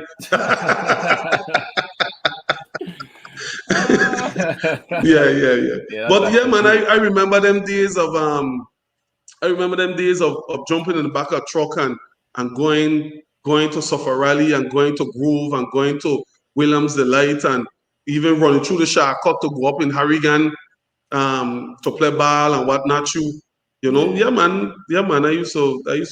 I wasn't. I don't think I had the courage to play competitively, but I used to play on the courts, the outside courts and whatnot. Same thing with baseball. I never had the courage to play competitively. I left that up to my brother them Yeah, and yeah. whatnot. Cause they was awesome. Our star team with material in baseball. Up until man league. Baseball and softball. Miko and Kwame was stellar. You Yeah, yeah, understand? yeah. I played some senior league with Dwayne Brannigan and Harbo. They had a team out of Frederickstead, and I Yeah. played with them. I played high school, and even to that, Mr. Clark, Hugh Clark, brother Antoine, he was our high school coach, and I never used to show up for game. And one day he went home there in Mali, and he went up to my house looking for one more player. Looking for one more player. So he went there to the house and called out for me. And my aunt said, he in the home. He said, but he get game. He said, that Claudio Marco playing basketball. And my aunt gave him all of my baseball uniform, my spikes, my glove. Mr. Clark walking in the gym. Casey Wapping. I said, man, me feel like playing, man. And plus, me get my clothes. I said, man, don't worry about that, man. Your auntie give me all your clothes. Let me go. Let me go. And the Yeah, games that we used to, yeah, the games that were down here in Parley Joseph Stadium and whatnot too. Yeah, True, man. true, yeah. We got So that was the. No, Oh, go go ahead. ahead. Sorry. My No, I was bad. just saying that was the closest competitive, organized type league I ever played. High school and senior league. We got a question from Kerryon. What's your Mhm. opinion on the NBA now allowing referees to review calls and slow down the game to make sure they make the right call? Well. FIBA adapt that same rule, but Okay. in FIBA you could only review under 2 minutes, and at the end like buzzer beaters to make sure it was a two or if it's a three or if it releases hand in time before the hand go out. But I'm all in all for getting the call correct, getting the call correct and in Kuchka, even the NBA even went into where they submit reports after games. They submit reports to the press Yeah, if and say, hey, the referee was it's true. wrong with his decision on the court, and X, Y, and Z, But yeah, but I'm all for making the correct call, but slowing down the game and giving two challenges to coaches is really maybe going off the top a little bit. Yeah. So we got a question from Dwayne. He has two questions, so Mhm. I'll ask them both. What has been your best officiating game and where was it? And then his other question is have you ever referee in the Olympics? Okay, the first one, the whole experience of this tournament is what made it the best for me. I went to Chile, and that summer I've been in Guyana, and I left Guyana, I came home, and I went to Chile, and Jeez. why it was very very mixed up for me is because when I left St. Croix, I left with 2 bags. I was walking with a referee bag with my clothes in it, in case my clothes get lost, I could still referee. Yeah, And yeah. when I reached Smart. there, my bag didn't come. Not my referee bag, my clothes didn't come. My Jeez. big bag didn't come. And we was in Chile for 2 weeks, and it was winter time. It was winter time. It was summer here, but it was winter in Chile. And And that's where the camaraderie of my the FIBA family, people that you may have never met before, pitching in and say, Kendall, here is $20. Go to the Oh wow. store and buy what you need, and whatnot you. And at that same tournament, at that same tournament, I was selected to officiate the championship game, and it was against USA. It was against USA and Canada. And throughout that entire tournament, I would say that entire tournament was my best tournament. I think I was super ready. I think I was super confident. I even some of the games down YouTube right now. I go and watch the games from time to time, and it was just off the chain. But I have various different games throughout my career where I could definitely look back and say that that was a pretty good game, because I've also officiated in the Puerto Rico Superior League, and I also referee in the Mexican Superior League. But the Mexican Superior League was just for like a weekend. It was like a Friday, Saturday, Sunday, and that was like when I spent a month. I spent a month in Puerto Rico, in Mexico. I went from Monterrey, Mexico, to Tepic, Mexico, to Mexico City, to Chiapas, Mexico. Yeah, man, I spent a whole month in Jeez. Mexico and come out not speaking a lick of Spanish. And come out not speaking a lick of Spanish. But yeah, I had a lot of great experience, traveling, meeting new people, learning, continue to learn. And one thing I'm still hoping that it could definitely still happen is, me coming home. Every time I come from a tournament, I'm ready to share. I'm learning something new all the time.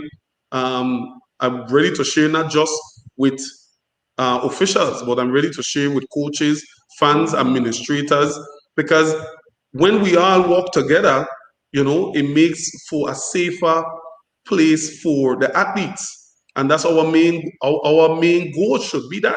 Very true. Very Our true. main goal should be, putting on the best production for the athletes and best production so the fans can see the game play at a high level. That's true. That's true. I like that. Have you ever thought? Question from Dwayne. Have you ever thought about moving to another country and be an official in that country? Yes. I love going down in Puerto Rico, and officiating. I love going Panama and officiating. Just the culture, the level, the culture of that country is, you could see that basketball is really taken seriously. You know, Yeah. um, here in the Virgin Islands, I think we could do a lot better in getting our we want people involved in sports, prepared for organizing it, prepared for coaching, refereeing, and playing it. And that's why we could, in that way, we could really develop a league. Because when I go to tournaments, it's like I had a time, me and Freddie we've been in Mexico for 2 weeks. We had the girls tournament was 1 week. We had a 3 game break, and then we've been then the boys tournament was the next week. And this city was named Aguas Caliente, Mexico. Was caliente. This is yeah. Wow. This is the city that Pancho Villa is from, and we was there for 2 weeks. And I tell you, it was just out of the chain. It just out of the chain when we was there. But when we was there, we was the only two English speaking officials. Nobody in Wow. the group. Yeah, nobody. When I started to referee, I used to go to tournaments that I was the only one speaking English.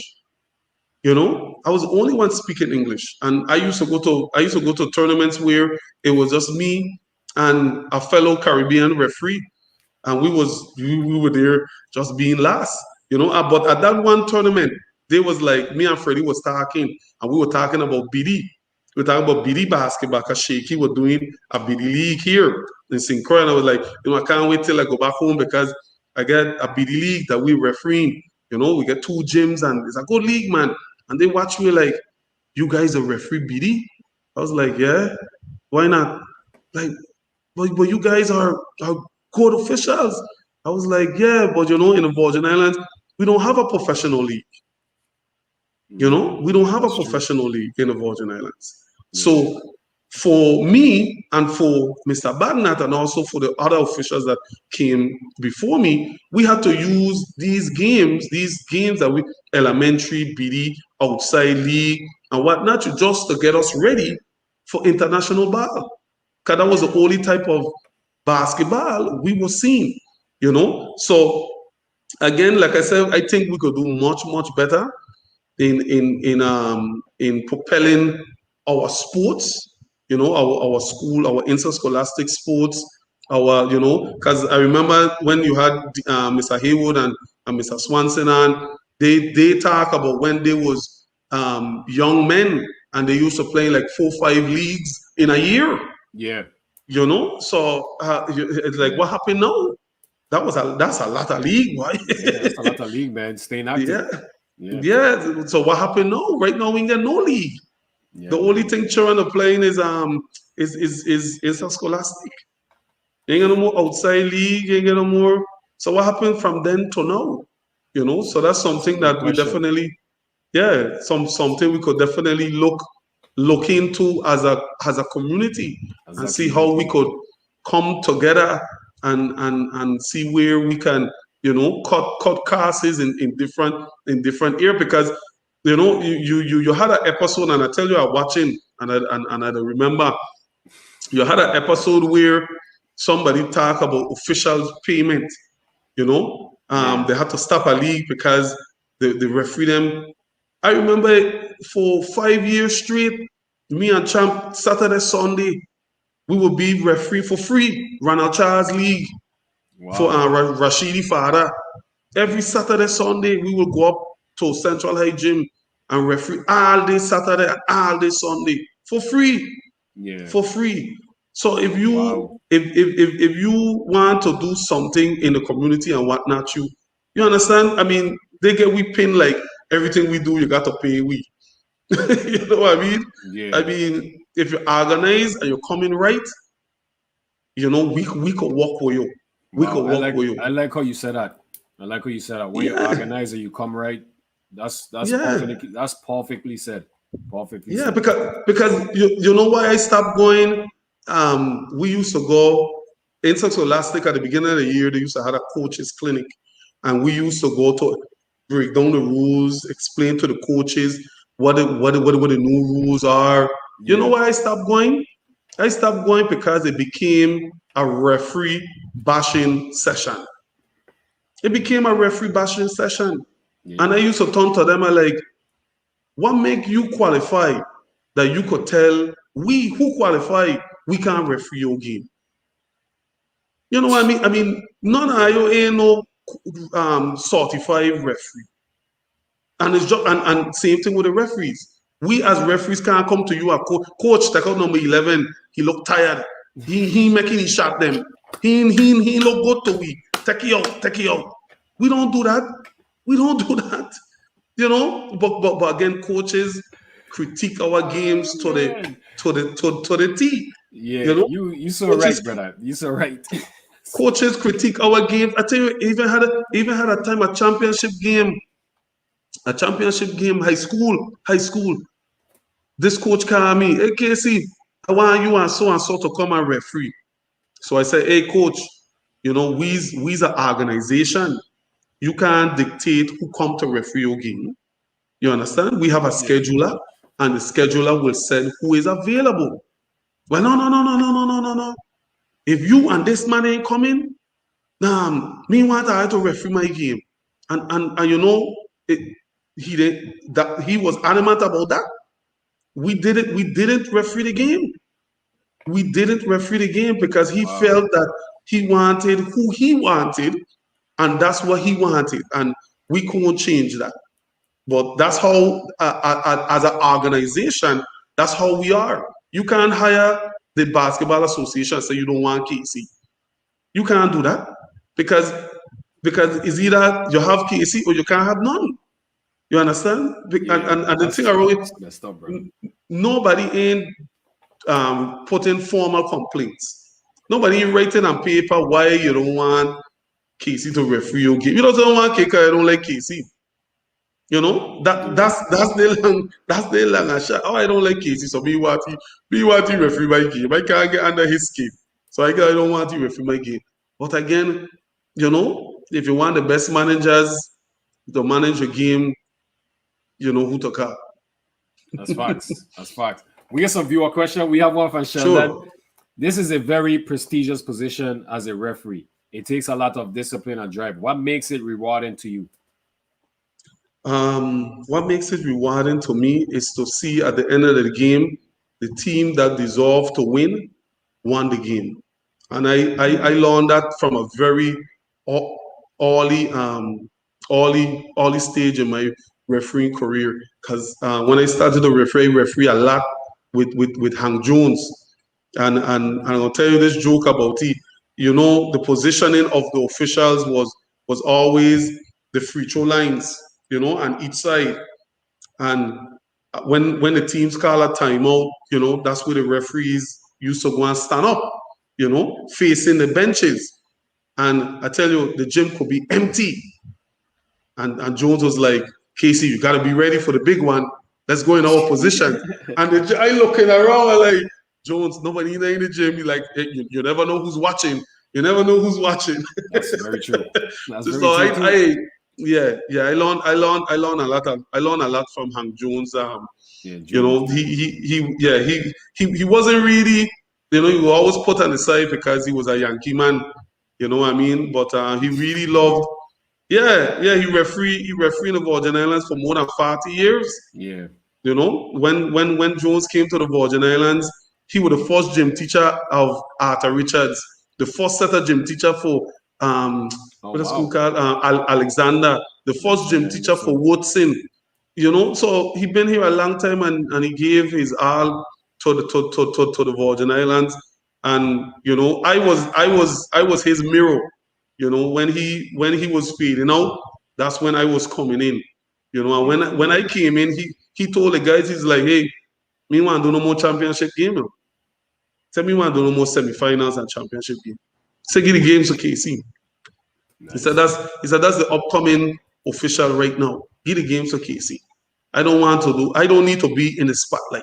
I'll get him ready. I'll get him ready Oh, nice. for the spotlight, but I don't want to referee championship and semi-final games, you know. And Yeah. that's the same way. That's the same way with champ. You understand? You know, a lot goes into training the next person to be the next, you know, your namesake.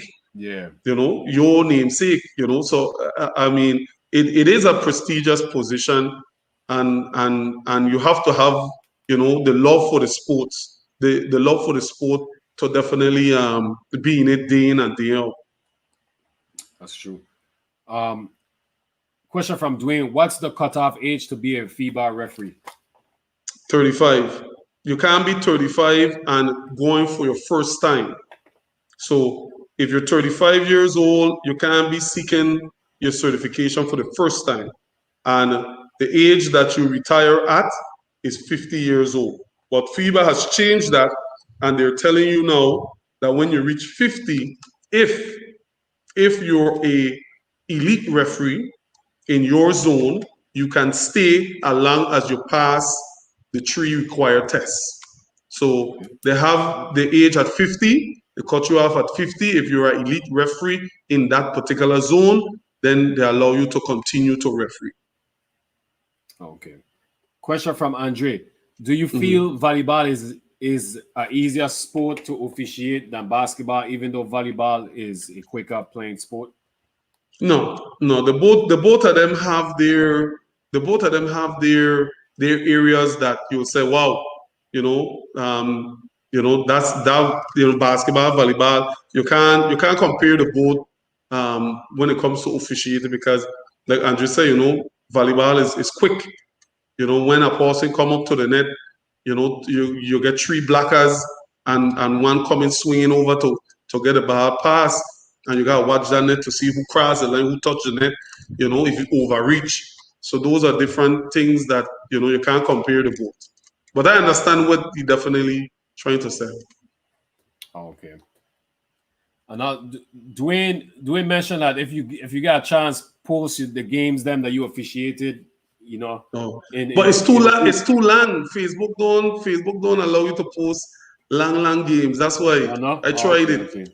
Yeah, I tried it. These games is like an hour and change, and to upload it, it'll take a long time to upload. Yeah. Yeah, that's true. That's true.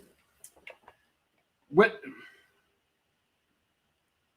as you mentioned earlier about watch Mhm. number this because he come through the screen with leading with his elbow. Mhm. When you guys dealing with like a player that's gets a lot of texts and stuff like that, or complains a lot, do you guys discuss like, hey, number 13, he complains a lot, and you guys have those Mhm. discussions and stuff like that? Yeah. Yeah, definitely. Just like how you would be going to play at a particular team and use the best defender, you got in the best offensive player, you know. So we talk among each other because we have to manage that player, just like how people don't understand this, and this is a little insight in the referee wall, but when we see players with 4 foul, we just say, hey, that fifth foul has to be a foul. That fifth foul to get disqualified, that have to be a foul that everybody see. This ain't gonna be a mosquito foul. This is gonna be a Yeah, foul. You understand? Because once he out the game. You understand? So that's even to true. that, we down the court, we ain't got no score sheet in our hand, and we don't got to memorize number 4 get 3 foul, number 2 get 1 foul, number 15 get 4 fouls, one more he gone, Yeah, So these are things that we do on the basketball court to make sure that the game goes smoothly, you know. yeah. So let's and this was mentioned by Dean Haywood. Mark, big up, Yeah, Mark. Mark. Yes, sir. Let's talk about some of the many hats you wear in the Virgin Islands. I know you are a big time referee. But what's some of the other hats you wear in the Virgin Islands? I might not know Oh about these. wow. So Yeah. yeah. Well, right now, I am the I play with Stanley and the 10C plus nights. I'm very, very culturally involved in preserving and teaching the culture of the Virgin Islands. I've been playing with Stanley and the 10C plus nights from 2000 while I was in high school. I became Wow. a member. I was playing with a band before, so let me go back to that. I started out playing Kwelbe music.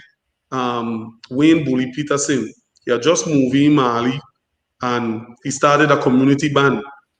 And me and my brother Miko joined the band, and he used to play conga, and I used to play squash. And practice was on every Saturday. Miko used to miss a lot because he had baseball. Remember, Baseball, yeah, baseball game was in the hot sun. He had yeah, no yeah, night game. 1 o'clock game, 12 yeah, o'clock game, hot sun. So he had to go a lot, and I wasn't playing baseball like that. So I stayed, and I learned a lot. I learned a lot from Bully, and then eventually I came so good that he actually recruited me to play in his senior band, in his big band. I traveled, and this was when I've been like 8, 9 years old. I wow, was going out and playing music, Harbor Night in Frederickstead, yeah, you know, um, and what naturally I was playing with Bully and the musical Kafunas. The band break up, and then I started to float around. I started to play with James C. I started to play with Blinky. I started to play with Ira Samuel. These are legendary people in the culture world now, that I've had the opportunity to actually play in the band and being called. And the jokey thing about it is that in order for me to play in the band, they had to come to my house and ask my aunt if I could play. And the one thing she used to say is that he just gotta make sure you go to church. That's how I make sure he go to church. Yeah, yeah. If he ain't going to church, he coming to play music, and my brothers could definitely tell you that about her.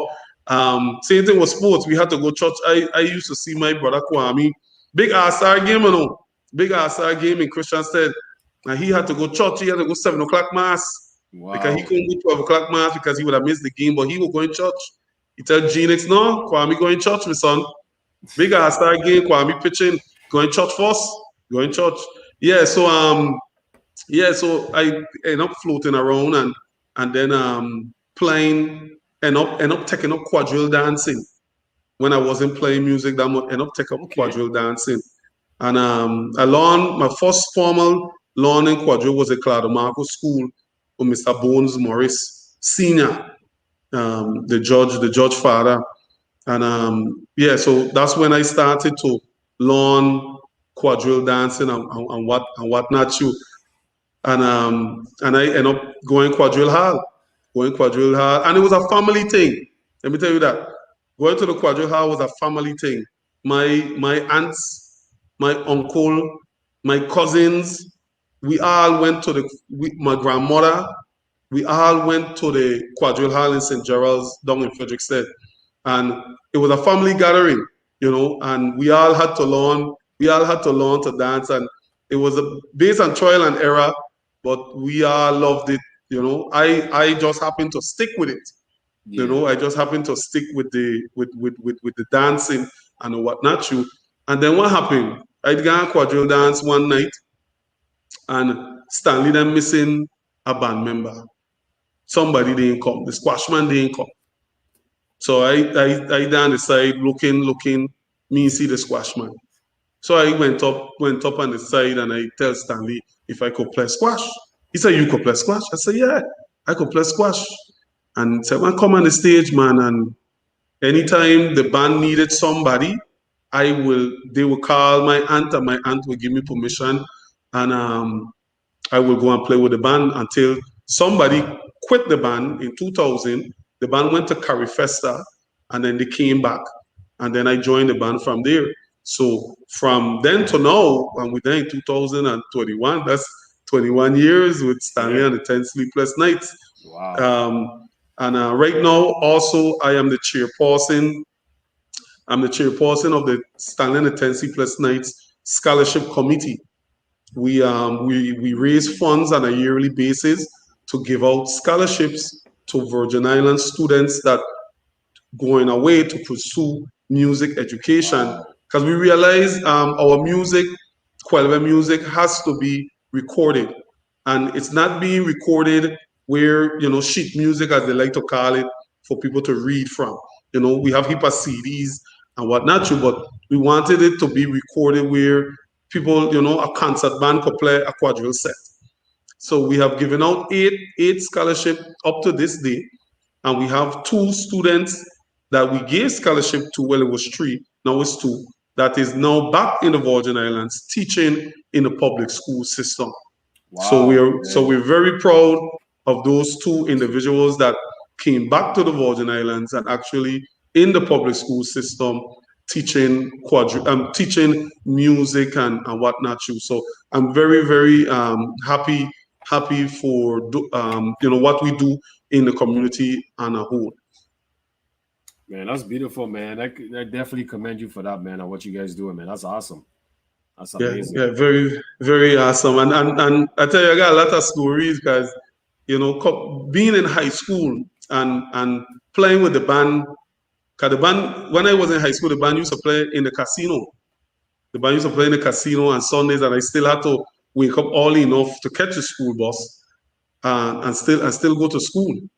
Yeah. And still go to school. And when I been in complex, that was the same year that Miss Bryson started the Caribbean Fusion Band. So I was also an original member, one of the original members of the Caribbean Fusion Band. And we played, yeah, we went to St. Martin, we went to Aruba, we played for a good bit of calypso shows here in the Virgin Islands and whatnot too. Yeah. And then after high school, Ms. Bryson recruited me to come back to Complex to start teaching quadrille and Kwelbe music. And we have currently we have a program that called Revival of Quadrille in our schools, where all the schools involved, all the public schools and St. Croix gets together and we dance quadrille, and we've been doing that for like 14 to 15 years. And I tell you, Wow. it's very rewarding, because now I seen students that was in that program when they originally start, and I'm seeing them now in their 20s, and they was like, man, I remember when you used to come to our school and this and that. I was like, wow, yeah, man, that was a long time ago. Yeah, yeah. That's a sign. That's a sign you No, getting old. yeah, Yeah. that was a long time ago. But it's definitely That's awesome, man. yeah, it's definitely I definitely enjoyed. I also have my own adult quadrille dance group named the IR Cultural Dance Company, and we kind of merge right now. So it's us and the Synchro Heritage Dancers. Um, Okay. it's kind of two groups in one. So yeah, so I kind of help manage, and I'm the flow master and the instructor for that dance group. Man, man, you're an inspiration to a lot of people, man. You doing a lot. You're doing a lot of good, man. You know, you're doing Thank you, man. Thank no, you. for real, man. That's good, man. You're busy, man. I definitely respect you, Yeah, sir. You busy. You doing a yeah, lot of yeah, stuff, yeah, yeah, man. On top of the yeah, yeah. refereeing and stuff, man. But that's good, man. That's good. That's good. Yeah, because one of my big thing that I see right now in the stage of my life, where I want to preserve the culture. I want to make sure that the next generation, because somebody had to bring it to this point. Very true. Stanley, Edgy, that man bring it to this point, and it's now my job to continue to carry it to the next point until I find somebody to pick up the mantle and carry on the music and the dance and the whole cultural, the history of the music and the dance, because it is very, very important, and it's near and dear to my heart, because that's who I am. When the children see me, they say that's the quadrille man. The graduate I man. get people, yeah, I get people in the community to call me Stanley. When they see me, want to Stanley, like, yeah, hey, yeah, what's up? That So like him, like Max said, you get many hats, man. Some people see yeah, you as the yeah. referee, Hey, the graduate man. So yeah, yeah. man, Hey, and I got shout out Mark for sure. I forget that timeline. That timeline when I was going to school. I remember that it was my first man league, the first man league that I refereed. The year after that, Mark came to me and Clark and was like, "Hey, I did a good job in man league. You think you could referee the lunch league?" I said, "Mark, I want to play, man. I want to play." He said, "Man, you did such a good job. I want you to referee. I want you to referee the lunch league game then." And I tell you, I refereed lunch league my 3 years in high school, and I came back the 2 more years when I finished high school, and I was still refereeing the lunch league game them. And I'm gonna tell you this, it helped me where I was able to consistently see a lot of calls, because the more time you see something, it becomes second nature. facts, you yeah, know. that's So true. by doing those lunch league game every day we had a game. Every day we had a game. Sometimes I'll referee lunch league and still go back and referee high school or elementary, wherever we schedule. So Yeah, yeah, man, I remember doing all them lunch league game, and it definitely helped me to become a better referee, because it allowed me to see more plays and become more consistent and whatnot. You. nice, man, nice. So where you see yourself? What's your goals or your plans in the next 5 to 10 years? Oh, my goals and my plans. Right now, I work for the Virgin Island Council on the Arts. It's a territorial position. I'm the special project coordinator here at the Door Center in Frederickstead. I manage the Door Center as well. It's a beautiful site. It's a cultural center, and right now I'm in the mix of rejuvenating the center. where we used to have plays and skits and shows and whatnot. And I was about to start to do that because I put together a group of ladies that volunteering their time to put on these skits to come back to do it. And of course, the pandemic hit and everything had to go to a halt. But continue seeing myself officiating. Like I said, I got a good bit amount of years left. Um, One thing I would like to see though, and I mentioned it, is how we can come together as as a basketball community to improve the game. Let's stop this division, and come together and try to see how we could, make it better, not just for ourselves, because me going out on the court to referee, um, we don't get trophies, we don't get medals, Yeah, so that's true. so we ain't going out there just for the success and whatnot. Our success is when we go in the back and our partner them tell we, hey, that was a good game. That's as far as the success will go, for as officials. But I'm definitely willing, able to work with anybody that wants to develop a basketball league, a group of referees. If you know somebody that is interested in refereeing, you could hit me up on my Facebook page, and whatnot. I'm ready to teach. I'm ready to take the man somebody else to take the mantle and really carry it to the next level. Okay. Who are, I know you mentioned a lot of individuals as you was telling your story, getting into refereeing, and even with the quadrille and the what's The the other one? Kwebe, Quell the yeah, Kwebe music. Quell music. Who are some of the who are some individuals that inspired you, that played a major part in your life, as you grew up to who you are today? Well, well. A lot of people don't know. I grew up in Mali, and I grew up with my aunt. I grew up with my aunt and her significant partner, and they raised us, Yeah, um, and they raised us and made me the person that I am today. And I really appreciate what they different sacrifices that they helped me and made me the person that you see in front of you. yeah, So without them two in my life, I don't see myself doing much. All the different up and down that they have went through. Taking care of all four of us. Was selfless. As a actor. They didn't have to. yeah, They didn't have to. But they definitely took us, and all of us all the way through high school, and was able to become model citizens, in this community and abroad. So those two definitely are my inspirations, and that's who I give glory to when anybody asks me, who, because like I said, when my aunt was still alive, when I was doing all of these things, and hearing hearing her and hearing her partner when I would come home, I can't do this, I can't do that, I gotta go. Sometimes I'll come from basketball street to go to play music.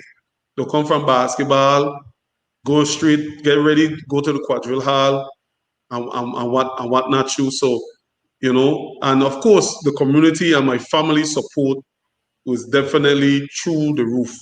You know, the community really embraced me, especially when it comes to culture.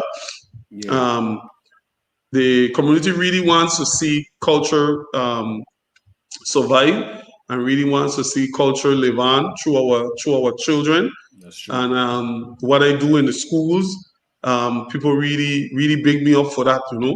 That you take your time out and go to the schools then for free. go to the schools then for free of your time, and you teach the children. And my concept of that is because somebody teach me. Somebody teach me. So I feel obligated to teach the next person, to teach the next person. So it's very important for me. But of course, I grew up looking and admiring different people in the community, um, where where where I definitely try to model my the way how I move right now. By Wayne Bully Peterson was one of them, because he took me under his wing when I was starting to learn Kwelbe music. So he was one of them that took me and started me, and then I learned a lot from here, there, and everywhere. A lot of people in the community really saw me as the next person that gonna carry this mantle. So I could remember many stories of going to events, and not going to events to play music, going to the events with my aunt, and Bones will see me, because Bones used to play in Blinky and the Roadmasters. And he will see me and we like, come, come, come, come, I got extra squash. You could sit down next to me and play. And he will show me different things, show me different things and whatnot. So that was definitely important for me, growing up. And I had all of these, as people, well, they have different names for them. People call them elders, people call them seniors, people call them old people, but I don't see them as that. Somebody asked me that the other day, like, hey, how you the feel being the youngest person? I said, look, let me tell you this, yeah. You see them group of man? Them is the coolest brothers that you'll ever meet in your life, brother. I said, age ain't nothing to them. They talk about everything, brother. You won't even know. You won't even know how old they be. You understand? Because how they approach life is totally different. Yeah. And I could definitely say I am blessed, because being around these group of men standing in the Tennessee press nights, you have fathers, you have husbands, you have doctors, you have all these different people that experience life. And I definitely had an opportunity to grow up around them. You Yeah. understand? Because the average age of the band is 70. You have 5 members of the band is in the Wow. 70s. So I definitely grew up in Stanley and Tennessee Press Nights, and I grew up as a band member. I could definitely say that they have never treated me like, hey, you're a little boy, go for that, go do this, go do that. You understand? They treat me Yeah. like me and them was to age. When I Much mess up, respect. they Much pull me up. respect. Hey, you went school today? How's school going? So that's why I hold a lot of respect for those guys, because they saw me not just as a band member, but they saw me as a son, a son, a grandson, a godson to them. So I really appreciate them for that as well. Yeah, man. That's true friends, man. That's true mentors. Yeah, That's those are, definitely, yeah, definitely. man. Those guys are inspiration, man. Those guys is living legends, man. You know. Yes, We, yes, yes. Sheldon suggested, will you give Mumba the information for your scholarship program so members Of can course. sponsor? Yeah, I'll definitely sponsor, man, and definitely put that out there. Hopefully, you know, we all could contribute. You know. Appreciate it, appreciate it, because we have a lot of our students here in the Virgin Islands that interested in the arts, and Yeah. and we just need to find avenues and ways where we could definitely give back to them, because we've been doing the scholarship for about 6 7 years, and we was able to give 8 scholarships out so far. So it definitely going somewhere, and students are definitely applying for our scholarship. So it's going pretty good so far.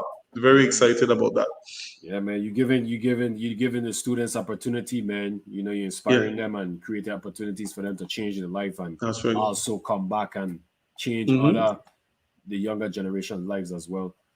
I mean, we Yep. we we coming up to our end soon.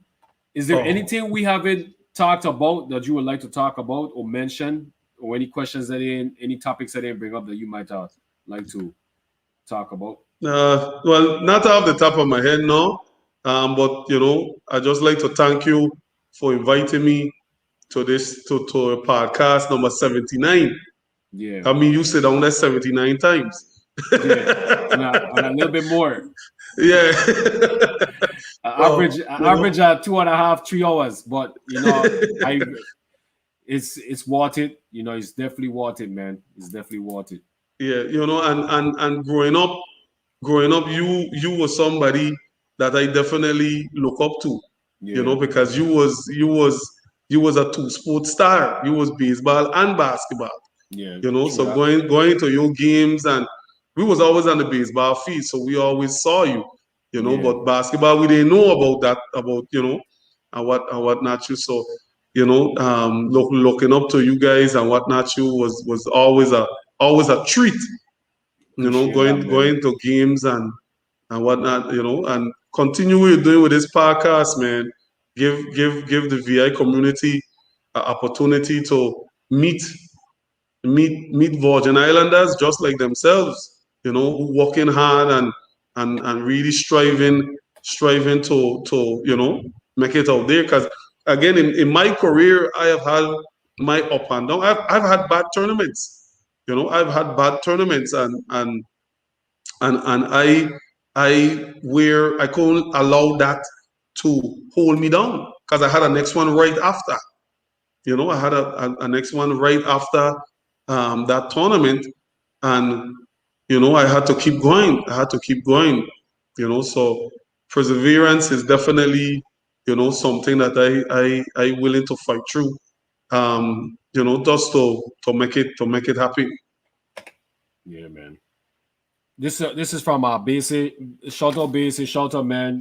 Keep doing what you're doing with the youth, then traveling to the different tournaments and stuff like that. Basic, man. Definitely big up yourself and the whole team and the coaching staff. He asks, are you available to talk and teach the young summer campers this summer?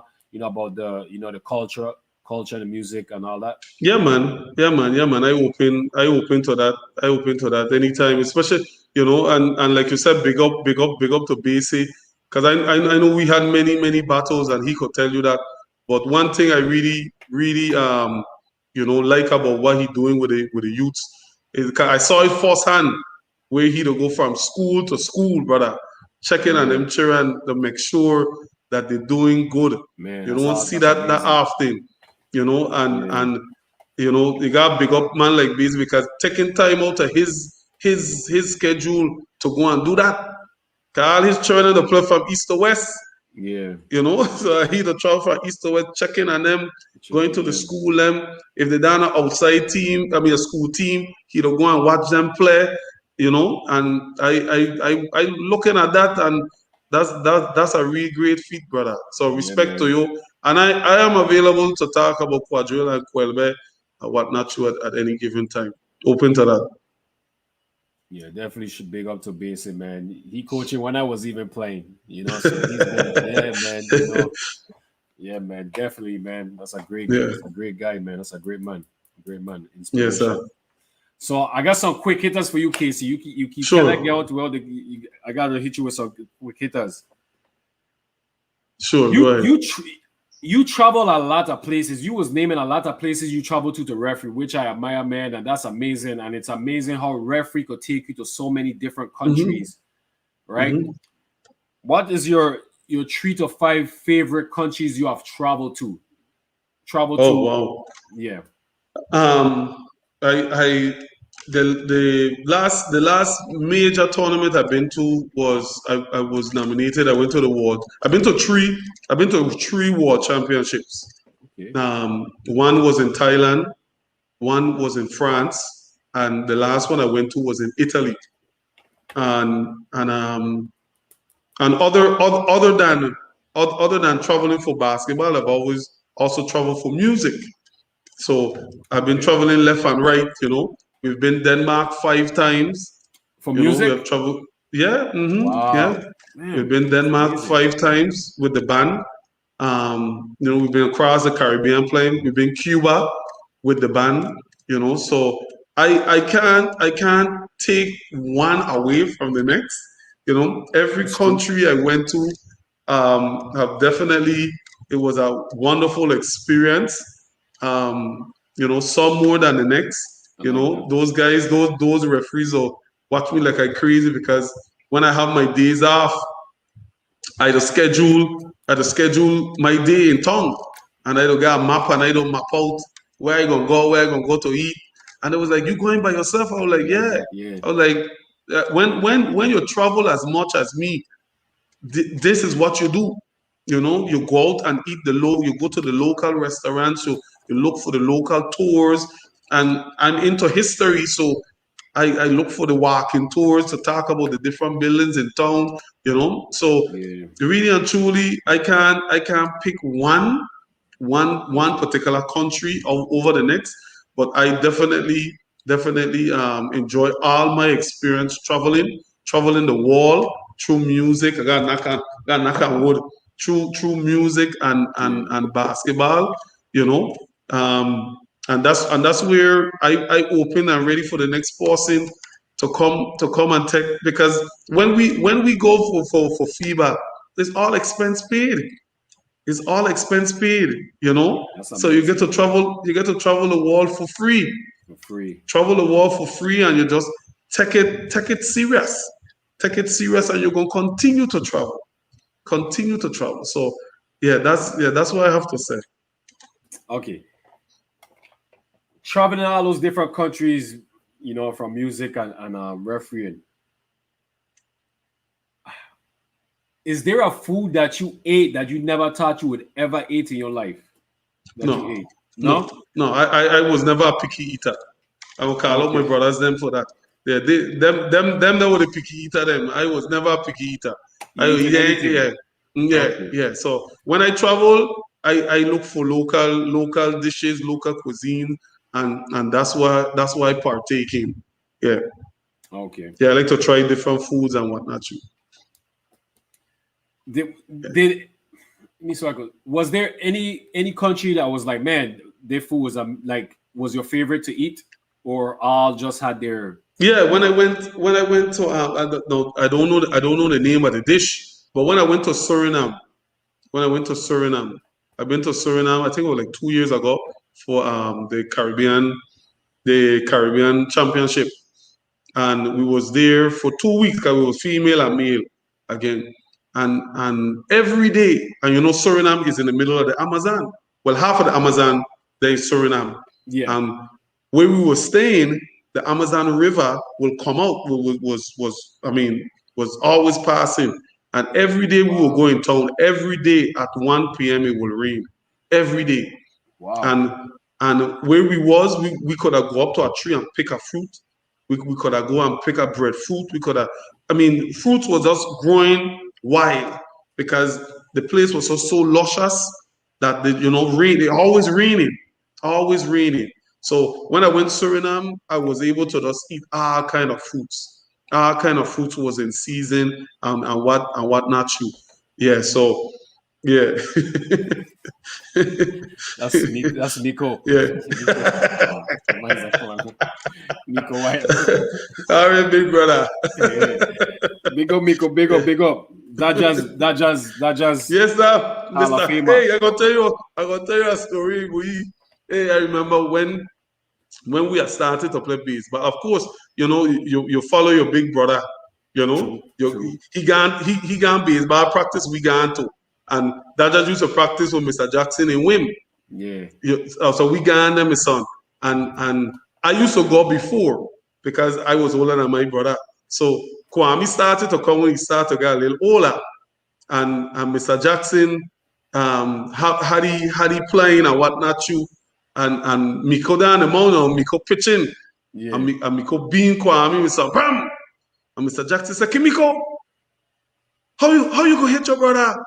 And Miko gonna turn to me and say, Mr. Jackson, he got to learn the game. Miko, he would But say that too.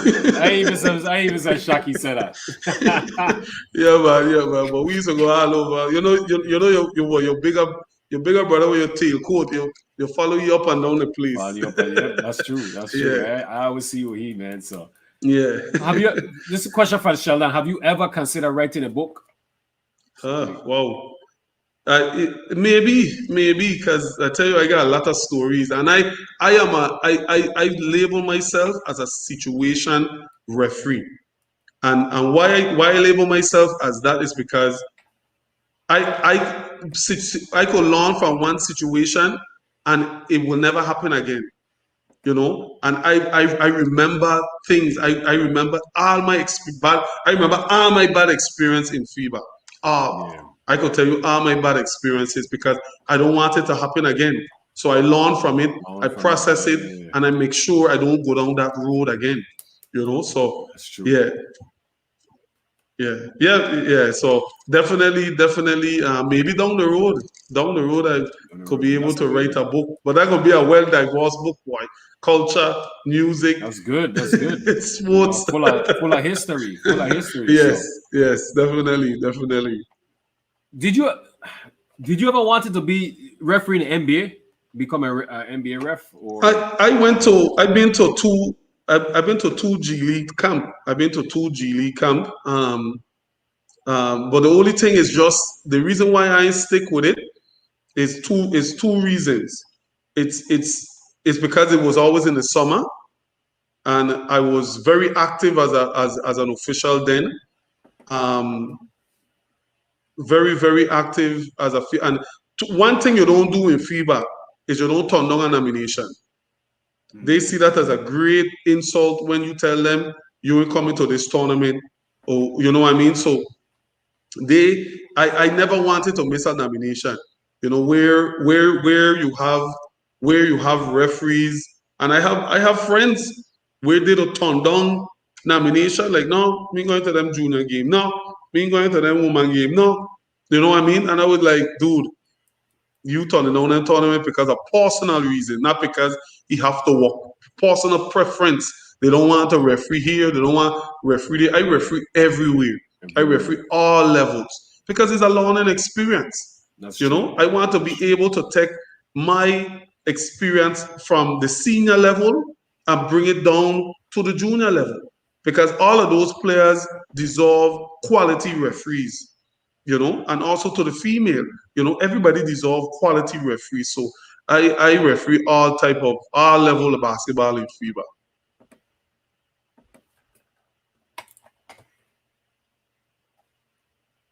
If you had to pick an instrument, no, let me how I could word this. If you had to choose an instrument to learn to play, what would it be? Hmm. Oh, I love the guitar. I love to hear the guitar. I love to hear the guitar. Yeah, but right now I'm very versatile in 10 C plus 9. Cause that's how I grew up. That's how I grew up. I grew up learning all the percussion instruments. I could play steel, squash, conga, drums. Wow. In high school, I played the flute. So this, I learning the flute right now. So yeah, I play multiple instruments. Yeah. Man, jeez, that's amazing. I always, man, from the outside looking in, man, instruments look so difficult and so hard to play, son. For me, like when I don't look at it, be like, man, I don't understand how these people to play that. That's No amazing. man, no man, no man. Once you definitely apply yourself, you definitely could definitely make, and in the percussion section, once you're a percussionist, that rhythm carries from one instrument to the next because they're all related in some form or fashion. Yeah, that's true. This is from Sandra Haywood. I'll read it to you. Good night, guys. Casey, you were magnificent talking about refereeing experiences, traveling, about your culture, music, dancing, music, sports. But what touched me and made my eyes teary was growing up and today. You're such a great individual. Thank you very much, Miss Haywood. And and Yeah, and, same and to you. also, like I said, I didn't know, going to Arthur Richards, Miss Haywood was our school manager, Yeah, and I didn't know I didn't know how big a fan she was until I started to referee. I started refereeing my league. yeah. Yeah, man. But all respect for Miss Haywood.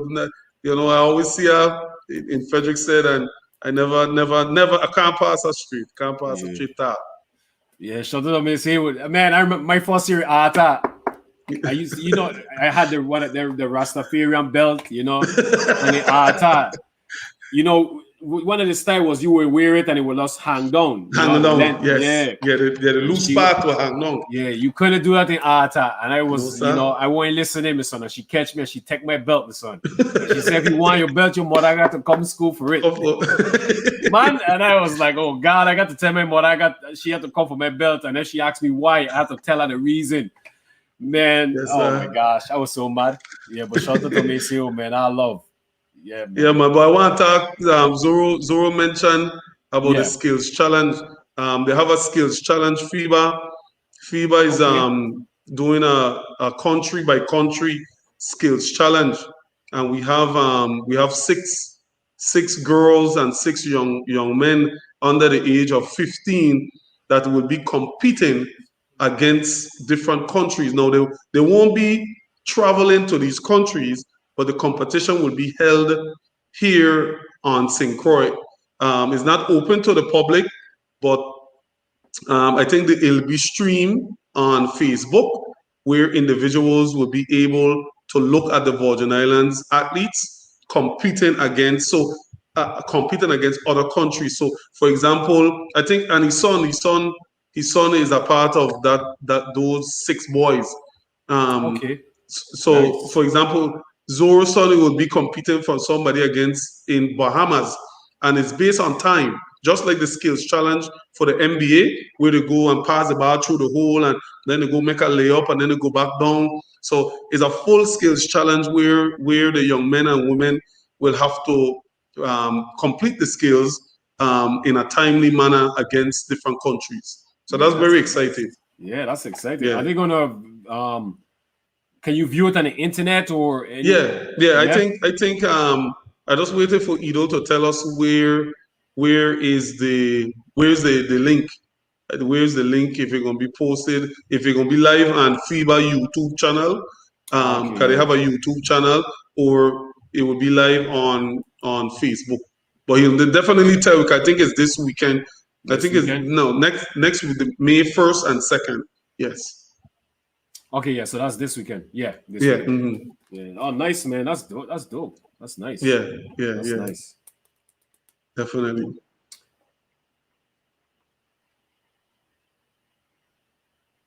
What's 5 words that describe you as a person? Oh wow. Um. hmm. Not well. One thing I always say, not knowledgeable. You know, I took it upon myself growing up, um, having difficulties in school, and then being able to overcome those difficulties and started to strive in high school, junior high and high school. You know, when I got into basketball, I just said, I gonna learn the rules. I gonna learn the rules of the game. I gonna, take it serious. Take Yeah. it serious. Right now I get calls. I get calls from all over the Caribbean when people have situation and they call me to ask me for help. And that's the type of communication that we have here in the zone. I reach out to them, they reach out to me to talk about rules, about situations, about things may happen in their local league where I can help them, and whatnot too. So knowledgeable will be one of them. Nice, knowledgeable. Caring, very very caring person. Very jokey. I love to joke. Some people say I play around too much, um, but I love to laugh. Being in a band, always telling joke. I love to laugh, and I definitely love. I love being, by myself. I love meditating and just having time to unwind. And I explain to people all the time, when you're as busy as I am, having that downtime by yourself really comes in handy. really definitely That's comes true. in handy because That's true. you have time to reflect. And Very true. the ladies in the scholarship committee, they call Big Doc my office because I always go down there and I go to the end and I sit down and I jump Okay. on my phone and I just relax. I just relax and Relax look in into peace. Frederickstead and because you have to get times where you do that. That's Just true, can't man. be on the That's true. hustle and bustle all the time. You know. Yeah. You gotta balance. You gotta But balance your mind out, man. You yeah, gotta balance your mind. yeah, Yeah. Yeah. yeah, Yeah. yeah. Love alone, Sandra. Love alone. Love alone. Yeah. Yes, Bad yes, attitude we and see you. temper. Yeah. That was me. I was out of control, but one thing, she Sandra ended up becoming one of my biggest fans, and I always had my back 100%. You know, yeah, Yes, that's one sir. thing was about. So Sandra, I love you, man. Yeah. So definitely, I call you Auntie. Auntie Sandra. Yeah. So much love, Sandra. Much love. Um, Yes, sir.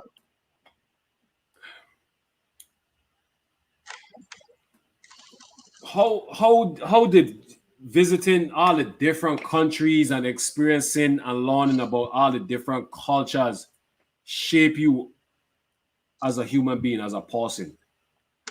Well. That's a good question because traveling, and being a cultural person, that's the first thing that that really jump out of my head.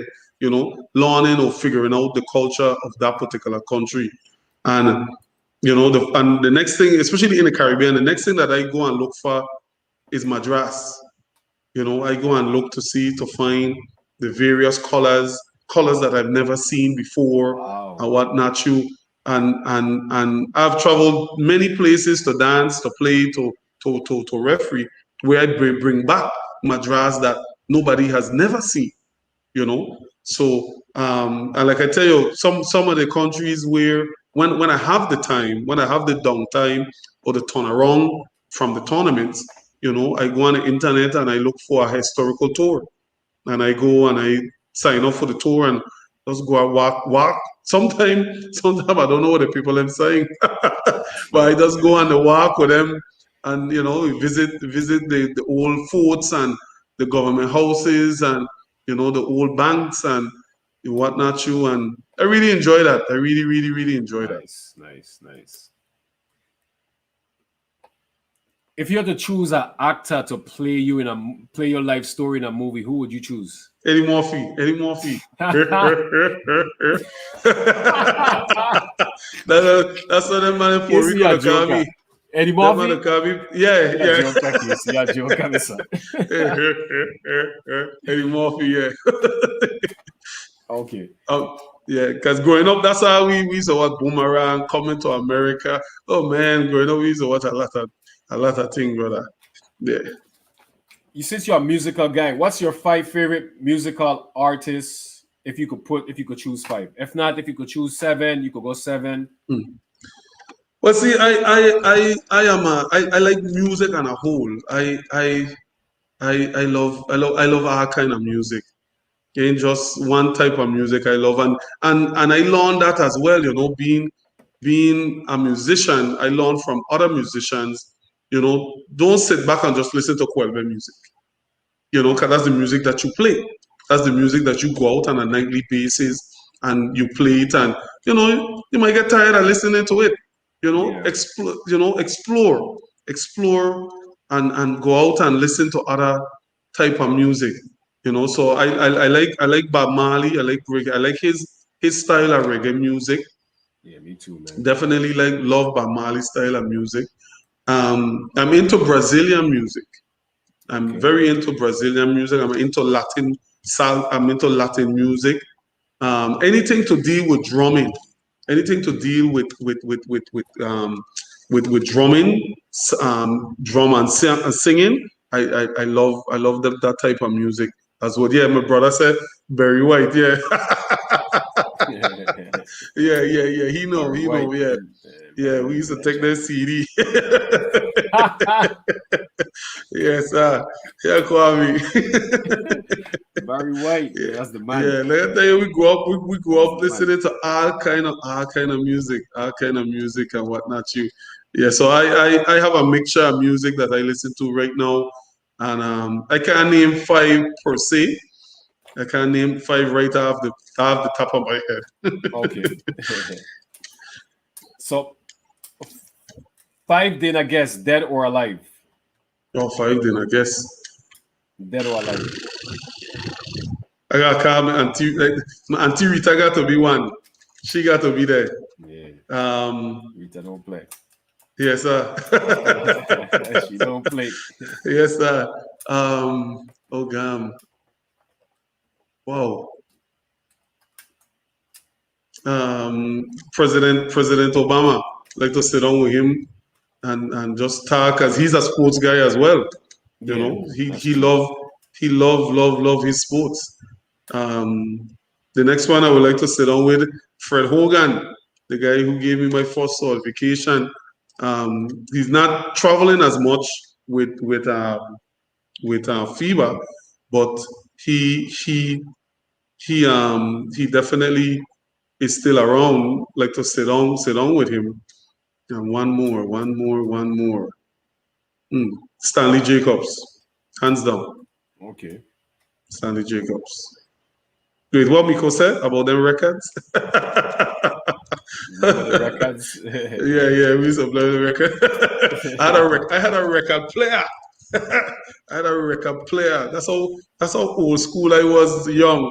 I had a record player for Christmas. Yeah. Yes, I want to hear what them they laughing after me now. Yeah, man. But they are good times. We grew up great times, man. We grew up great times. We grew up outside. Where this generation grew up inside, we grew up outside. Where we grew up running race from bumper to bumper, you know, climbing rubber tree and falling on man broken hand, you know, playing help and catch. Playing over West, all downtown. Man, Halloween night, going Suffer Riley, going Harrigan, going Lagoon, throwing egg. All of that was a trip. All of that was a trip for we.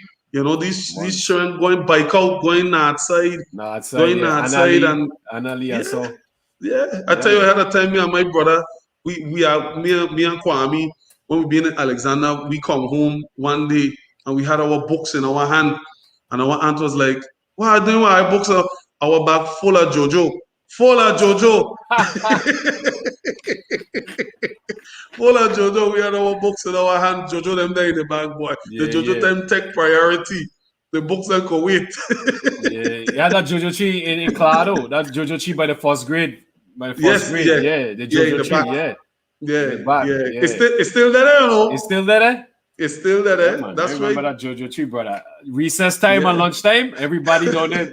After we come for the lunch, you go to that JoJo tree, man. Throwing rocks, trying to knock the JoJo them down. Yes, and I had a building right there to the side, right in back of the 2-story building. 2-story, yeah. Because we can remember we used to go underneath the trailer and look for back turtle. Man, I forget all about back turtle. What do you mean? That's what we used to teach. Forget all about that. Yeah. We used to teach the strata from the lunchroom. Yeah. Man, that's true, my son. I forget all about that, you know. No, man. We had fun, brother. We had fun. We really had fun. Yeah, man. So this is my last quick hitter question for you. When it's all said and done, what you want people to remember you by? You know. As an official, I definitely tailor myself to be on it. When I mean on it, sometimes I may come across where I may seem to be meanish, and whatnot. Not my intentions at all. Yeah. But again, I definitely am a good official. I study. I take it very, very seriously. Where when I come to the game, I come to officiate. I don't come half stepping. I don't come, with grudges and whatnot. I come serious. And that's why I tell people again. We here in the Virgin Islands, basketball community is so small. We shouldn't be fighting each other. We should be helping each other. And who I learned that from? Learned that from the great genius. Regardless of who team you play on, you used to go walk out with Genix. Yeah. Genix didn't care who you used to play with, who your mother. No, you come to walk. Yes, Genix. All right, we're gonna walk. We're gonna walk. As That's long as facts. you come, as long as you come there to play around, you're gonna come there to walk. And here I see take any all kind of man league, all kind of people come to walk out with Genix and the small fee. And it was like, but with Genix, the man don't play. He said, they come to walk, we gonna walk them. Yeah, Yeah, so that's true. that's my and I think a lot of coaches should have that philosophy, where look out for everybody, not because a child ain't playing on your team, meaning that you see doing something wrong, you can't say, hey, I see you doing this, that's how we're supposed to go, let's do that, do this, do that better. Yeah, That's true. That's true. and that's why I like refereeing elementary. 'Cause elementary, it's really a teaching tool. You understand? Yeah. Elementary, I really when I call a trouble, I just don't call a trouble and walk off. I tell the children them what they did wrong. So elementary is really where the foundation is set. So at that level, we need to be really teaching. So when they reach junior high and whatnot, they know what they're doing wrong. You're right about that. That's true. What kind of files they pull in at this live here today, That's man? your cuz, man. That's your cuz. That's your cuz. That's your cuz. JP, Joey. Still drink strawberry. Pulling some serious files, man. You waiting for your I used answer. I'm gonna tell you since he want to know, I used to drink strawberry milk because I was allergic to chocolate. So now you know, stop asking me the question.